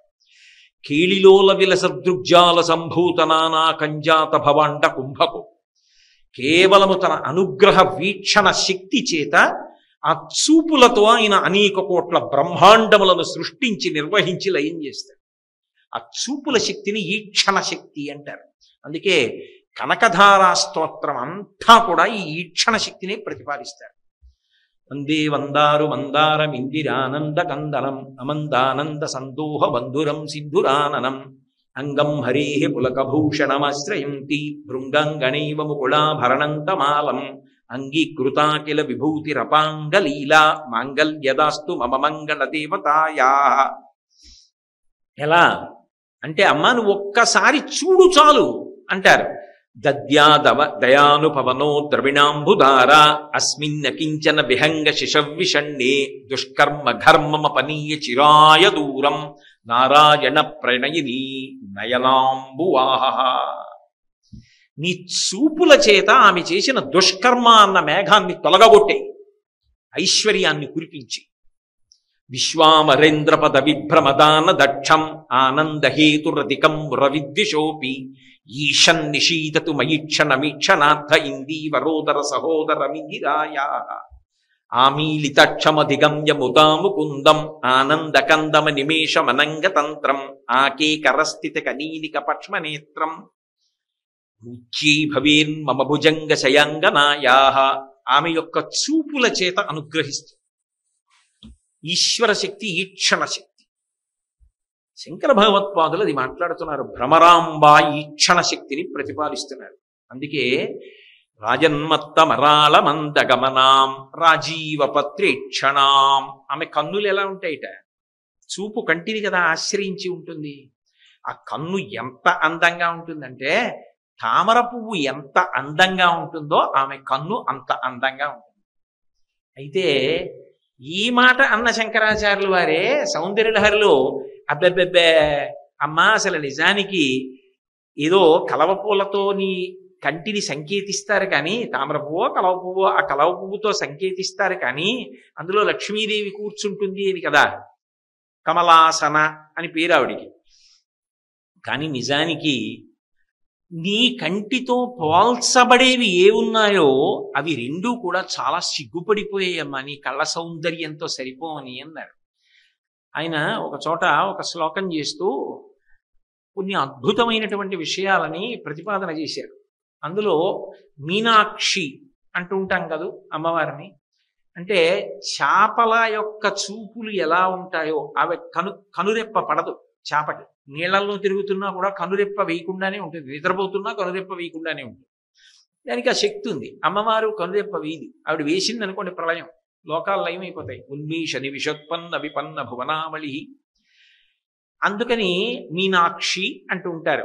చేపల లాంటి చూపులు కలిగినది వక్త్రలక్ష్మి పరీవాహ చలన్మీ లాభలోచన అని. కాబట్టి ఓసారి చేపలన్నీ అనుకున్నాయిట, అమ్మవారి కన్నులను మనతో పోలుస్తారు కదా, ఓసారి అమ్మవారి దగ్గరికి వెళ్ళి మనం చూసొద్దామని వచ్చేయట. శంకర భగవత్పాదులు అన్నారు సౌందర్యలహరిలో, తవాపర్ణే కర్ణే జపనయనపై శూన్యచకితా నిలీయంతే తో ఏ నియషమనిమేషాశఫరికా యంచ శ్రీర్బద్ధచ్చదపుట కవాటంకువలయం జహాతి ప్రత్యూషే నిశిచ విఘటయ్య ప్రవిశతి. చేపలు వచ్చి అమ్మవారి కళ్ళ దగ్గర నిలబడ్డాయిట. మీనాక్షి మీనాక్షి అంటారు, మాతో పోలుస్తారు కదా అని. మేము కనురెప్ప వేయం, అమ్మవారు కనురెప్ప వేయదు అని. అమ్మవారి కళ్ళన్నాయిట, అసలు ఆవిడ దగ్గర లేనిది మీకు వచ్చే అవకాశం ఉందా? అసలు మీకు కనురెప్ప వెయ్యకుండా ఉండగలిగిన శక్తిని మీ జాతిలో ఆడచేపలు మొదట అమ్మవారి కళ్ళ దగ్గర దొంగిలించి మీరు కనురెప్ప వెయ్యకుండా ఉండగలిగారు. అది ఎంత? కొంచెం. మీ ప్రాణాలెంత? మచిలీ జల్కా రాణి జీవన్ వస్కా పాణి హాత్లగా ఓ డర్జాయేగి బాహర్ నికాలో మర్జాయేగి. నీళ్లలో తిరుగుతుంది చేప, ఏదో చేయి పెట్టారనుకోండి హడిలిపోతుంది, పట్టుకుని తీసి బయట పడేస్తే చచ్చిపో. కళ్ళు తెరిచుంటే మూసుంటే. కానీ అమ్మవారు అలా కాదుగా. ఆవిడ తన కన్నుల చేత సమస్త లోకాల్ని కాపాడుతూ ఉంటుంది, రక్షిస్తూ ఉంటుంది. ఆవిడ చూపులలో కోట్ల కోట్ల కోట్ల వంతులో ఒక లేశాన్ని మీరు అపహరించారు. అందువల్ల కనురెప్ప వేయకుండా ఉండగలిగారు. ఏదో పెద్ద మీ పోలిక ఆవిడకు వచ్చిందన్నట్టు ఏదో మీనాక్షి అన్నారని చెప్పి మా పోలికలే అమ్మవారి కళ్ళకని వచ్చారా దొంగతనం చేసి పైగాను అని అనేటప్పటికా చేపలు అనుకున్నాయిట, అయ్య బాబోయ్ ఇవాళ ఈ కళ్ళకి తెలిసిపోయింది, అమ్మవారి కళ్ళకి మనం చేసిన దొంగతనం, ఆవిడ కళ్ళ దగ్గరే మనం ఇలా రెప్ప వేయకుండా ఉండగలిగిన శక్తిని దొంగిలించామని. ఇప్పుడు ఈ కళ్ళు ఏం చేస్తాయి? ఎవరింట్లో దొంగతనం జరిగితే వాళ్ళు ముందు పక్కింటి వాళ్ళకి చెప్తారు. అమ్మవారి కళ్ళు ఇక్కడ వరకు ఉంటాయి, ఆకర్ణాంత విశాల నేత్రములు. అందుకని ఇవి వెళ్ళి పక్కింట్లో చెవులకి చెప్తాయి, ఈ చెవికి చెప్తాయి. ఈ చెవులు ఏం చేస్తాయి? ఇవి కావ్యాలాప వినోదిని. అమ్మవారు ఎప్పుడు కావ్యాలు పాటలు వింటుంటుంది. ఆమె చుట్టూ గంధర్వగానం చేస్తూ ఉంటారు. కాబట్టి ఆ గంధర్వ స్త్రీలు కవులు వీళ్ళందరూ కూర్చుంటారు. ఈ చెవులు ఏం చేస్తాయి? మీకు సంగతి తెలుసా? అమ్మవారి దగ్గర కనురెప్ప వెయ్యకుండా ఉండగలిగిన శక్తినే చేపలు దొంగిలించాయని చెప్తాయి. కవులు ఏం చేస్తారు? అబ్బా మంచి విషయం దొరికింది రోజు కావ్యాలు రాస్తారు. అది నామోటిగాడు ఏం చేస్తాడు? ప్రవచనం చేస్తాడు. టీవీ ఛానల్స్ ప్రత్యక్ష ప్రసారం చేస్తాయి. మన దొంగతనం లోకం అంతా తెలిసిపోయింది, ఇక భూమి మీద ఉండడం మానేద్దామని చెప్పి నీళ్లలో పోయి తిరుగుతున్నాయి. అమ్మా అసలు రహస్యం చేపలు నీళ్లలో ఎందుకున్నాయంటే నీ కళ్ళ దగ్గర చేసిన దొంగతనం బయటకు వచ్చిందంట. కలవ పువ్వులు ఎందుకు వెళ్ళిపోయి అంటే కలవ పువ్వుతో అమ్మవారి కన్నులను పోలుస్తారు. అవి వచ్చేటో రోజున ఏదో అవి రాత్రి వికసిస్తాయి, పగలైతే ముడుచుకుంటాయి. పద్మం అయితే పగలు వికసిస్తుంది, రాత్రి అయితే ముడుచుకుంటుంది. ఏదో రాత్రిళ్ళు వికసిస్తాం, పగలైతే ముడుచుకుపోతాం. మాకు అమ్మవారి కళ్ళకి పోలిక. ఆ కళ్ళు ఎంత అందంగా ఉన్నాయి. ఆ కళ్ళతో ఆవిడ ఏ శక్తి అయినా ఇచ్చేస్తుంది. అందుకే మెళ్ళో వేసుకున్న దండ వేరు, భగవంతుడి పాదముల మీద వేసిన పువ్వు నాకు మనవడవుతుంది. భగవతి పాదముల మీద వేసిన పువ్వు నా మనవరాలవుతుంది. భగవతి పాదముల మీద వేసిన పువ్వు నాకు మోక్షం అవుతుంది. భగవతి పాదముల మీద వేసిన పువ్వు నా వారందరికీ రక్షణ కల్పిస్తుంది. పువ్వు ఎక్కడ పెట్టిన పువ్వుగా ఉంటుంది, కానీ అమ్మవారి పాదముల మీద పెట్టి భక్తితో పెట్టిన పువ్వు నాకు మనవడవుతుంది. ఆ పువ్వే మనవడిగా వస్తుంది, ఆవిడ అనుగ్రహం అవుతుంది. ఆ పువ్వే నా ఆయుర్దాయం అవుతుంది, ఆ పువ్వే నా ఐశ్వర్యం, ఆ పువ్వే నాకు చివరికి మోక్షం. ఆవిడ పాదములకు తగిన పువ్వుకి విలువ వేరు. ఏదో ఆవిడ కళ్ళని మాతో పోల్చారని తగుదునమ్మా అని మేము వచ్చేమిటి అని సిగ్గుపడిపోయి అప్పటి నుంచి అవన్నీ మళ్ళీ వెనక్కి వెళ్ళిపోయాయి చెరువులోకి.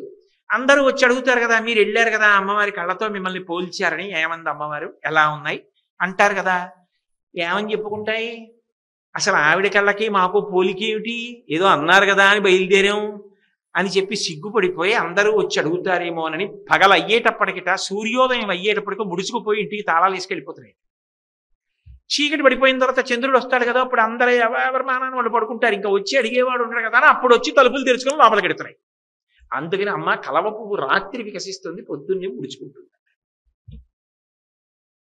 ఇంతకీ రాజీవ పత్రేక్షణాం, ఆ కన్నులు విశాలమైనటువంటి కన్నులు, ఆ దృష్టి అంత పవిత్రమైనటువంటి దృష్టి. అందుకే మనకి ఇప్పటికీ బదరీ క్షేత్రంలో బదరీ విశాల్ అంటుంటారు, జై జై బదరీ విశాల్ అంటారు. బదరీ క్షేత్రానికి అంత గొప్పతనం రావడానికి కారణం ఏమిటంటే అమ్మవారి యొక్క దృష్టిలోని వైశాల్య శక్తి కేంద్రీకృతమైంది అక్కడ. నేను చెప్పట్లేదు, శంకర భగవత్పాదులు సౌందర్యలహరి చేస్తూ విశాల కళ్యాణి స్ఫుటరుచిరయోధ్యా కువలయై కృపాధారాధారా కిమపి మధురా భోగవతిక అవంతి సృష్టిస్తే బహునగర విస్తార విజయ ధ్రువం తత్తన్నామ వ్యవహరణ యోగ్యా విజయతే. విశాల అమ్మవారి కందులకు ఉన్నటువంటి వైశాల్యం ఉన్నదే, ఆమె లోకాన్నంతటినీ చూస్తుంటుంది. మొన్న మనవి చేశా కదా, దృశాద్రఘీయస్యాదరదలిత నీలోత్మల రుచా. ఈ బ్రహ్మాండములు ఎంతవరకు ఉన్నాయో అంతకన్నా ఎక్కువ దూరం చూసుకుంటూ ఉంటుంది తన బిడ్డలందరినీ. అంత విశాలమైన దృష్టి. ఆ దృష్టి శక్తి, ఈక్షణ శక్తి కేంద్రీకృతమైన చోట బదరీ బదరీ అన్న క్షేత్రం వచ్చింది. ఆమె దృష్టిపాతము చేత క్షేత్రములు వచ్చాయి. అవి వరుసగా ఎలా వచ్చాయో చెప్తూ ఆ క్షేత్రాలు విశాల కళ్యాణి స్ఫుటరుచిరయోధ్యా కువలయై కృపాధారా ధారా కిమపి మధురా భోగవతిక. సరే, ఇప్పుడు ఆ శ్లోకం అంతా ఎక్కడ చెప్పగలను నేను? అలా క్షేత్రములు ఎలా వచ్చాయో శంకర భగవత్పాదులు ప్రతిపాదన చేశారు. విశాలమైన నేత్రములు కలిగిన తల్లి. అయితే మనమైతే ఏం చేస్తాం? చూస్తాం. ఎంతవరకు చూస్తాం? కొంతవరకు చూసింది స్పష్టంగా కనపడుతుంది. బాగా దూరంగా ఉన్నదాన్ని చూశాననుకోండి, స్పష్టత ఉండదు. బాగా దూరంగా ఉన్నది తెలియదు కూడా. చాలా దూరంలో ఉన్నది అది ఏమిటి అన్నది స్పష్టంగా తెలియదు. అందుకే జ్యోతిషము భగవంతుని యొక్క నేత్రస్థానము అంటారు. కన్నులతో చూస్తాం. విరాట్ పురుషుడికి జ్యోతిష శాస్త్రం నేత్రస్థానంలో ఉంటుంది. అందుకే ఎప్పుడో జరగబోయే విషయాన్ని లెక్క కట్టి పట్టుకుంటుంది ఆ శాస్త్రం, చూడగలుగుతుంది. అమ్మవారి దృష్టికి ఉన్న గొప్పతనం ఏమిటో తెలుసా? ఎవరినైనా ఆవిడ చూసిందనుకోండి, వాడు కామకోటి అనుగ్రహాన్ని పొందుతాడు. అంటే చరమ ప్రయోజనం ఏది ఉంటుందో, ఏది కోట్ల జన్మల సాధన వలన కలుగుతుందో అది ఆమె యొక్క చూపు పడిన కారణం చేత వచ్చేస్తుంది. ఇప్పుడు ఎవరో మనని చూశారనుకోండి, కలిగితే భయం కలగాలి, లేకపోతే ప్రేమ కలగాలి. ఎంత ప్రేమగా చూస్తున్నారో అని అనిపించాలి. మనం చూసామనుకోండి, ప్రేమతోనన్నా చూడాలి, కామంతోనన్నా చూడాలి. రెండు ఇంచుమించుగా ఒకటే. అంటే నా ఉద్దేశం అన్ని వేళలా ఆ తుచ్చమైనటువంటి విషయాన్ని ప్రతిపాదన కాదు. కామము అంటే కోరిక, మళ్ళీ మళ్ళీ చూడటం అనేటటువంటిది ఎందుకు చూడాలి అంటే కేవలం ఏదో బాహ్యాందమని కాదు.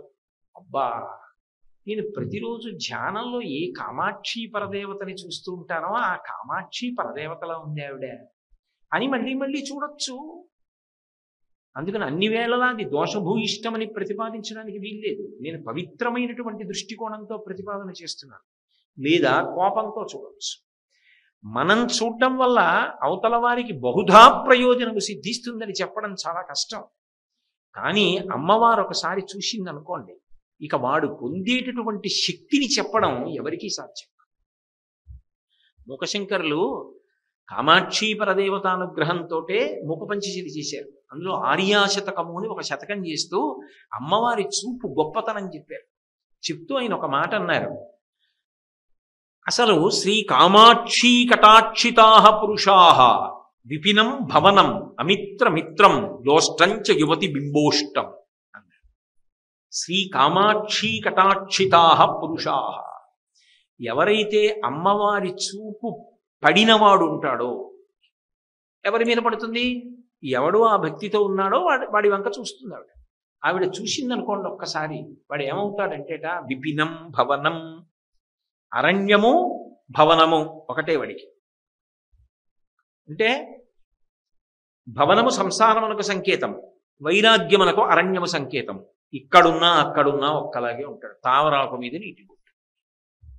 నిజానికి ఏదో సంసారంలో ఉన్నాడని ఆయన ఏం సంసారిగాడు, ఆయన అక్కడున్నా ఇక్కడున్నా ఒకటే, అలాగే ఉంటాడు. విపినం భవనం అమిత్రమిత్రం, ఆయనకి మిత్రుడు శత్రువు అని ఇద్దరు ఉండరు. ఆయన యందు శత్రుభావన పెట్టుకున్న వాళ్ళు ఉంటారేమో, ఆయన శత్రుభావన పెట్టుకుని ఉండడు. అమిత్రమిత్రం లోష్టంచ యువతి బింబోష్టం. ఓ రాతి బెడ్డకి యువతి యొక్క అధరానికి ఆయనకి భేదమేమీ కనపడదు, రెండూ ఒకటే. ఇది ఎవరి భావనలు? ఈ సమత్వం ఎక్కడ ఉంటుంది? శివుడి దగ్గర ఉంటుంది. వృషద్విచిత్రతల్పయో భుజంగముక్తికస్రజో గరిష్టరత్నలుష్టయో సుహృద్విపక్షభక్షయో తృణారవింద చక్షుషో ప్రజామహీ మహేంద్రయో సమప్రవర్తయన్ మనః కదా సదాశివం భజే. శివుడిగా చేసేస్తుంది. ఎలా? ఒక్క చూపుతో. ఆవిడ కానీ ఒక్కసారి చూసిందనుకోండి అంతే. శ్రీ కామాక్షీ కటాక్షితా పురుషాః, ఆవిడేదో ప్రయత్నపూర్వకంగా ఇలా పెట్టి వెతికి వెతికి చూడక్కర్లేదుట, ఓసారి ఇలా అంటే చాలు, అంత శక్తి వస్తుంది. అసలు అలా ఆవిడ చూసిందో ఆ శక్తిని లెక్క కట్టడం ఎవరికి సాధ్యం కాదు కూడా. అందుకే సౌందర్యలహరిలో ఆ చూపు గురించి ఇంకో శ్లోకం చెప్పారు ఆయన. తను పౌష్పం మౌర్వీ మధుకరమయీ పంచవిశిఖ వసంతు సామంతో మలయమరుదాయోధనరదః తదాప్యేకం సర్వం కిమపి కృపయా హిమగిరిసుతే కామపి కృపాం అపాంగత్తే లబ్ధ్వా జగదిదమనంగూ విజయతే అన్నారు. ఆ తల్లి మన్మధుణ్ణి ఒక్కసారి ఇలా చూసింది ప్రేమతో. ఎందుకు చూసింది అంటే రతీదేవి బాధపడింది. మన్మధుడు కాలిపోయాడు శివుడి యొక్క 3వ కంటి మంటకి. రతీదేవి మీదున్న ప్రేమతో ఒక్కసారి మన్మధుని యొక్క బూది కుప్ప వంక ఇలా చూసింది. మరి వాళ్ళ ఆయన కాలి చేసి ఆవిడ శరీరం ఇచ్చేస్తే బాగుంటుందా? అందుకని ఇవ్వలేదు. అనంగో శరీరం ఇవ్వలేదు, కానీ నీకు కనపడతాలే మీ ఆయన బతుకుంటాడు, చాలుగా. రతీదేవి కనపడితే చాలు, శరీరం లేదు. ధను పౌష్పం, ఆయనకి చేతిలో పట్టుకున్న ధనస్సేమో పువ్వులతో చేసింది. మధుకరమయీ, వెనకాతల వింటినారి తుమ్మెదలతో చేసింది. ఎక్కడైనా ముందు పువ్వులుండి వెనకాతల తుమ్మెదలన్నింటినీ ఓ వరుసక్రమంలో నించోడంటే నించుంటాయా? అవి వెళ్ళిపోవు, పువ్వుల మీద పడిపోవు. ఒకవేళ ఏదో నించున్నాయనుకోండి, బాణం ప్రయోగించేటప్పుడు ఎంత స్థితిస్థాపక శక్తి ఉన్న వింటినారిని ఆకర్ణాంతం లాగి వదిలిపెడతారో అంత బాగా పెడుతుంది. ఆ లాగి వదిలిపెట్టడం ప్రావీణ్యం. మండిత విస్ఫులింగ విషమజ్వలితానల కీలలు అబ్జ గర్భాండము నిండ రామ వసుధాదిపుడేశుడు వజ్ర సాధన ఖండిత పంక్తి కంట కణకంఠ పురాంతక శైలచాలనుద్దండ బలప్రచండ పురదండ విఖండన చండకాండముల్ అంటాడు భాస్కర రామాయణంలో. అలా ఆ బాణములను ఆకర్ణాంతం వింటినారికి లాగి వదిలిపెడతాడు రాముడు. మన్మధుడి యొక్క ధనస్సుకి ఉన్నది పువ్వులతో చేసిన ధనస్సు, వెనక తుమ్మెదలతో వింటినారి. దానికి బాణం పెట్టి లాగితే 2 తుమ్మెదల మధ్య నుంచి బయటకు వస్తుంది. ఎలా లాగుతారు? ఆ ధనస్సు పనికిరాదు. మధుకరమయీ పంచవిశిఖ, 5 పువ్వుల బాణాలు. వసంతు సామంతో, చైత్ర వైశాఖ మాసాల్లో మాత్రమే ఉంటుంది వసంత ఋతువు, అటువంటి వాడు స్నేహితుడు. మలయమరుదాయోధనరథః, మలయ పర్వతం నుంచి వచ్చేటటువంటి గంధపు చెట్ల మీద గాలి ఆయనకి రథం. అది మనం చెప్పిన చోట ఉండదు. చూడండి, ఎక్కడో పెద్దగా పాటలు వేశారనుకోండి, గాలికి వస్తే ఇటు వస్తుంది, లేదా అటు పోతుంది. మనకి ఇష్టమైన పాట అనుకోండి, పల్లవి వినపడుతుంది, చరణం వినపడదు, అది ఎటు పోతుంది గాలికి. మళ్ళీ గాలి వస్తే ఇటు వస్తుంది, అంతే. అలా మలయమరుదాయోధనరథః, శత్రువు ఇటుంటే రథం అటుపోతుంది. ఇంకేమి యుద్ధం చేస్తాడు ఆయన? పోని బాణాలంటే 5 పువ్వుల బాణాలు. వసంతు సామంతో మలయమరుదాయోధనరథః తథాప్యేక సర్వం హిమగిరిసుతే కామపి కృపాం. అయితేనే బాబోయ్ ఈ సంసారం మేము పడలేకపోతున్నామని విడిచిపెట్టి వైరాగ్యంతో గొప్ప తపస్సు చేసి పరమేశ్వరుని యొక్క పాదార వింద దర్శనం చెయ్యాలని ముక్కు మూసుకుని తపస్సు చేసుకోవడానికి హిమాలయ పర్వతానికి వెళ్ళి కూర్చున్నటువంటి యోగి మీద కూడా మన్మధుడి యొక్క బాణం పడింది అంటే తపస్సు భ్రష్టం అయిపోతుంది. ఇంత శక్తి వచ్చిందా లేదా? మన్మధుడికి ఇంత పెద్ద సృష్టి చక్రం తిప్పేస్తున్నాడా లేదా? ఎక్కడి నుంచి వచ్చిందమ్మా? ఒక్కటి పనికొచ్చే సాధనం లేదు అంటే అపాంగతే లబ్ధ్వా. ఆ తల్లోసారి ఇలా చూసిందంటే పొట్టి చూ. నిన్న చెప్పానుగా, మహాత్మ్యసేవధిరసౌ తవ దుర్విలంఘ్య సంసార వింధ్య గిరికుంఠన కేళిచుంచు ధైర్యాంబుధిం పశుపతేశ్చులకీకరోతి కామాక్షి వీక్షణ విజృంభణ కుంభజన్మ అంటారు ముఖశంకర్. ఆవిడ యొక్క కటాక్షం, కడగంటి చూపు ఇలా చూసిందా చాలు. ఏదో ప్రయత్నపూర్వకంగా ఇలా అడ్డుపెట్టి వితుక్కు ఆవిడ చూడక్కర్లా. కాబట్టి అమ్మా, శ్రీ కామాక్షీ కటాక్షితా పురుషా విపినం భవనం అమిత్రమిత్రం లోష్టంచ యువతి బింబోష్టం శివ శివ పశ్యంతి సమం. శివ శివ, ఎంత ఆశ్చర్యం! అన్నీ సమానంగానే ఉన్నాయి వాడికి. ఇది చూసి పొంగిపోవడం, అది చూసి కృంగిపోవడం వాడికి లేవు. ఒక్కసారి ఆవిడ చూస్తే ఆ శక్తి వచ్చేస్తుంది. అంటే ఆమె కన్నుల యొక్క ఈక్షణ శక్తి అంత గొప్పది. ఒకసారి ఆవిడ చూపు పడింది, ఆవిడ ఏమి ఇవ్వలేదు ఇంకా కామకోటి. ఆవిడ ఏమైనా ఇవ్వగలదు. కోరికలకి హద్దు, నీకేం కావాలి చెప్పండి. అంత గొప్ప తల్లి. అసలు అడగక్కర్లేకుండా అనుగ్రహించేస్తుంది. చంద్రశేఖరేంద్ర సరస్వతి మహాస్వామి వారంటే 68వ పీఠాధిపత్యంలోకి వచ్చినటువంటి నడిచే దేవుడిని పేరుగాంచిన వారే కాదు, అంతకు ముందు కూడా ఉన్నాయి ఆ పేర్లతో. 66వ పీఠాధిపతులు అనుకుంటే ఆయనకు కూడా ఉంది ఆ పేరు. ఆయన మీదకి ఒకసారి ప్రతిపక్షం వాళ్ళు వాదన చేయడానికి వచ్చారు. ఆయన అన్నారు, పీఠానికి వెళ్ళి భోజనం చేసి రండి వాదిద్దరు కానీ ముందు అన్నం తినండి అన్నారు. వాళ్ళు అన్నం తిని వచ్చేసి కూర్చున్నారు. వాదన మొదలు పెడదామా అన్నారు. మొదలు పెట్టండి అన్నారు. మొదలు పెట్టండి, మీరు ఏమంటారు ముందు మొదలు పెట్టండి అన్నారు. వాళ్ళు ఏదో మొదలు పెడదాం అనుకున్నారు. వాళ్ళకి ఏమీ వాళ్ళకి అసలు ఒక్క ఆలోచన రావట్లేదు. వాళ్ళు చూశారు, ఆయన ఒళ్ళో ఓ పిల్ల కూర్చుంది. కన్యాపూజన సుప్రసన్న హృదయాం కాంచీల సన్మధ్యమాం. ఆవిడ ఎప్పుడెప్పుడు అనుగ్రహించాలనుకుంటే అప్పుడప్పుడు చిన్నపిల్ల రూపంలో వస్తుంది, కన్యకామణి రూపంలో. పట్టుకోవడం నీ వంతు ఉపాసన. పట్టుకోలేక వదిలేసుకుంటే వదిలేసుకున్నాం. వస్తుంది భ్రమరాంబ అని శంకరాచార్యులు వారు చెప్తుంటే నువ్వు వెతుక్కోవద్దు, పని చేసేటప్పుడు అక్కడ ఉందా లేదా వెతుక్కోవద్దు జాగ్రత్తగా. కాబట్టి ఆ తల్లి ఆయన ఒళ్ళో కూర్చునుంది, కూర్చుని నవ్వుతోంది. ఆ నవ్వుల యొక్క కాంతులలో ఆ ప్రతిపక్షం వాళ్ళకి, మాట్లాడదాం అనుకున్న వాళ్ళకి ఏమీ గుర్తు రావట్లేదు. మాట్లాడండి అన్నారు స్వామివారు. వాళ్ళు అన్నారు, మీ ఒళ్ళో పిల్లని దింపేయండి అన్నారు. అంటే ఆయన అన్నారు, నేను సన్యాసిని, నా ఒళ్ళో పిల్ల ఎందుకు ఉంటుందన్నారు. కాదు, మీ ఒళ్ళో ఏదో పిల్ల ఉంది, ఆ పిల్ల నవ్వుతోంది, మాకేం గుర్తు రావట్లేదు అన్నారు. మీకు ఇంకా అర్థం కాలేదా అన్నారు. లేచి నిలబడి సాష్టాంగపడ్డారు. కామాక్షి పరదేవత ఒళ్ళో కూర్చుని, మీతో నా వాదన క్షమించండి అన్నారు. ఆ తల్లి ఏమి ఇవ్వలేదు, కామకోటి. ఆమె ఏమైనా ఇవ్వగలదు. సమస్త బ్రహ్మాండములను సృష్టించి నిర్వహించగలిగిన తల్లి భక్తుడికి ఏది ఇవ్వలేదు, ఏదైనా ఇవ్వగలిగినటువంటి తల్లి. అందుకే రాజీవపత్రేక్షణం, కేవలము చూపులతో ఇచ్చేస్తుంది ఆవిడ. అది కూడా హేళ. ఆవిడ ఏం చేసినా అంత నవ్వుతూ చేస్తుంది, అది గొప్ప. మీకు ఎన్నో పర్యాయములు నేను చెప్పా. అభిరామ భట్టు అమావాస్య నాడు పౌర్ణమన్నాడు, ధ్యానంలో ఉండి. మహారాజు శరభోజీ రాత్రి వేళ వచ్చి ఏది చూపించన్నాడు. అభిరామి అంతాది శ్లోకం దేంతో పూర్తవుతుందో దాంతోనే మొదలు పెట్టాలి. ఉద్ధృత నగ అన్నారు అనుకోండి, నగ అన్నారు కదా, మళ్ళీ దాంతో మొదలెట్టాలి. నగ బిధనుజ, ధనుజ అన్నారు కదా, మళ్ళీ దాంతో మొదలెట్టాలి. ధనుజ, ఉద్ధృత నగ, నగ బిధనుజ, ఇదో ధనుజ శత్రు. అలా దేంతో మొదలెట్టారో దాంతోటే మళ్ళీ పూర్తి చేశారో దాంతో మొదలెడుతూ ఉండాలి. అభిరామి అంతాది, అభిరామి అంతాది చెప్తున్నాడు. శరభోజీ వచ్చాడు. రాత్రి 7, 8 అయింది. దగ్గరికి వచ్చి ఏది పౌర్ణమి చంద్రబింబం అన్నాడు. అమావాస్య. నేను పౌర్ణమి అన్నాను, అది నిజం చేయడం అమ్మవారి వంతు అన్నాడు. అమ్మవారు వెంటనే చివి కుండలాన్ని తీసి విసిరి, అంతే. ఒక్కసారి వచ్చి ఆకాశంలో ఆ చివి కుండలం పూర్ణ చంద్రబింబంలా ప్రకాశించింది. లేచి అభిరామ భట్టు కాళ్ళ మీద పడిపోయాడు శరభోజీ మహారాజ్. ఇప్పటికీ కంచిలో కామాక్షి పరదేవత దేవాలయ గోడల మీద అభిరామి అంతాది చెక్కబడి ఉంటుంది. ఆ తల్లి ఏమి ఇవ్వలేదు నీకు, తన చూపులతో ఇచ్చేస్తుంది ఏదైనా సరే. ఆవిడేదో కష్టపడి ఎక్కడి నుంచో పట్టుకొచ్చి ఇవ్వక్కర్లేదు. కాబట్టి రాజీవపత్రేక్షణాం రాజీవ ప్రభవాది దేవ మకుటై రాజత్పదాంభౌరుహాం. ఆ తల్లి గొప్పతనం ఏమిటంటే రాజీవ ప్రభవాదిదేవ మకుటై. రాజీవము నుండి ప్రభవించినవాడు అంటే బ్రహ్మగారు పద్మంలోంచి పుట్టాడు పద్మసంభవుడు. ఆయనతో మొదలుపెట్టి రాజాధిరాజులన్న వాళ్ళందరూ కూడా రాజరాజేశ్వరి అయినటువంటి ఆమె పాదముల మీద పడుతూ ఉంటారు. సౌందర్యలహరిలో శంకరాచార్యులు వారు వర్ణిస్తారు. ఆ తల్లి సభామంటపంలోకి వస్తుంటే ఆమె ఇలా అడుగు వేస్తుంటే బ్రహ్మాది దేవతలందరూ నేల మీద పడి స్వర్ణదండములు పడిపోయినట్టుగా పడి నమస్కరిస్తూ ఉంటారట. చిలికెత్తెలు చెప్తారట, అమ్మ అది ఇంద్రుడి కిరీటం అమ్మ, వజ్రాలవి చాలా కఠినంగా ఉంటాయి, ఉరుసుకుంటుందేమో, జాగ్రత్త అమ్మ, చూసుకున్నాడు అంటారు.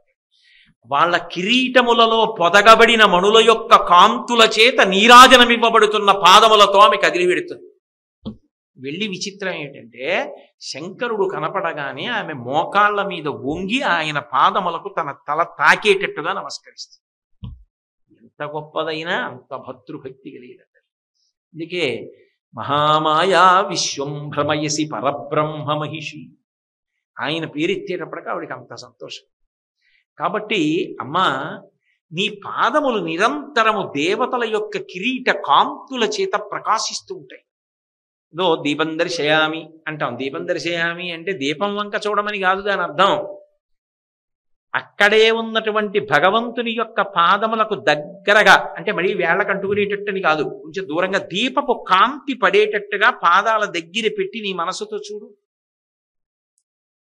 ఏదో నందితిమ్మన గారు తన చెక్కుల కుంకుమ పత్రభంగ సంజనిత నవీన కాంతి విరజల్లగ గద్గద కిన్నకంఠి అంటాడు. తన చెక్కుల కుంకుమ పత్రభంగ సంజనిత నవీన కాంతి అంటే గొప్ప ప్రయోగం చేశాడు.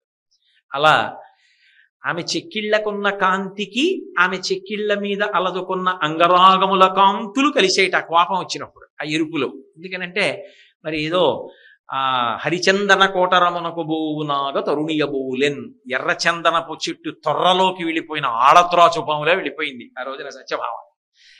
ఆమెను వర్ణిస్తూ చెప్పిన విశేషాలు. అలా అమ్మవారు అసలే సింధూరారుణ విగ్రహం త్రినయనాం మాణిక్య మౌళి స్ఫురత్ తారానాయక శేఖరాం. అటువంటి తల్లి సర్వారుణ అనవద్యాంగి ఆరక్తవర్ణ. అటువంటి తల్లి ఆమె పాదములు అలా ప్రకాశిస్తుంటాయి కదా. దీపాన్ని కొంచెం దగ్గరగా పెట్టి ఆమె పాదముల వంక ఇలా చూపించి మీరు చూస్తున్నారనుకోండి, మామూలు గోళ్ళు కావు.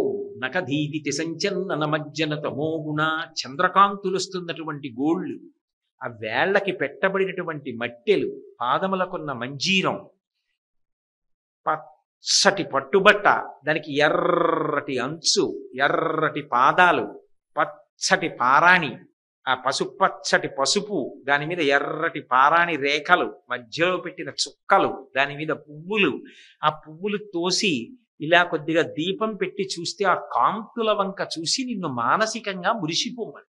అంతేగాని దీపం దర్శయామి అంటే దీపం వంక చూడమని కాదు, దీపపు కాంతులలో నువ్వు ఉపాసన చేస్తున్న దేవతని చూడమని. అది చూడటం నీకు అలవాటైతే పాదాలేమి చుట్టూ తిప్పే చూడవచ్చు.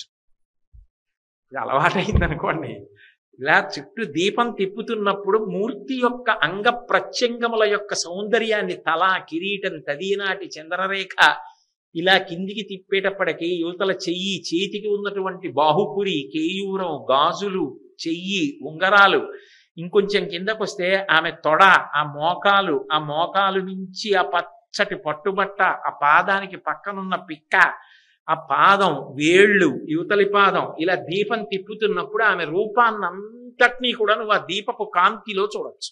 నేను అన్నది అదే విస్తరణ తంతు. అది దూది ఇలా ఇలా ఇలా ఒత్తిని చిన్నప్పుడు తీసేవారు నాయనమ్మలు, అమ్మమ్మలు. అలా భావధార అలా వెడుతుంది. అందుకే భావనామాత్ర సంతుష్టాయై నమో నమః. నీ భావన ఉంటే చాలా ఆవిడ సంతోషపడి, అది లేనప్పుడు ఏమి ఇచ్చినా సహాయం.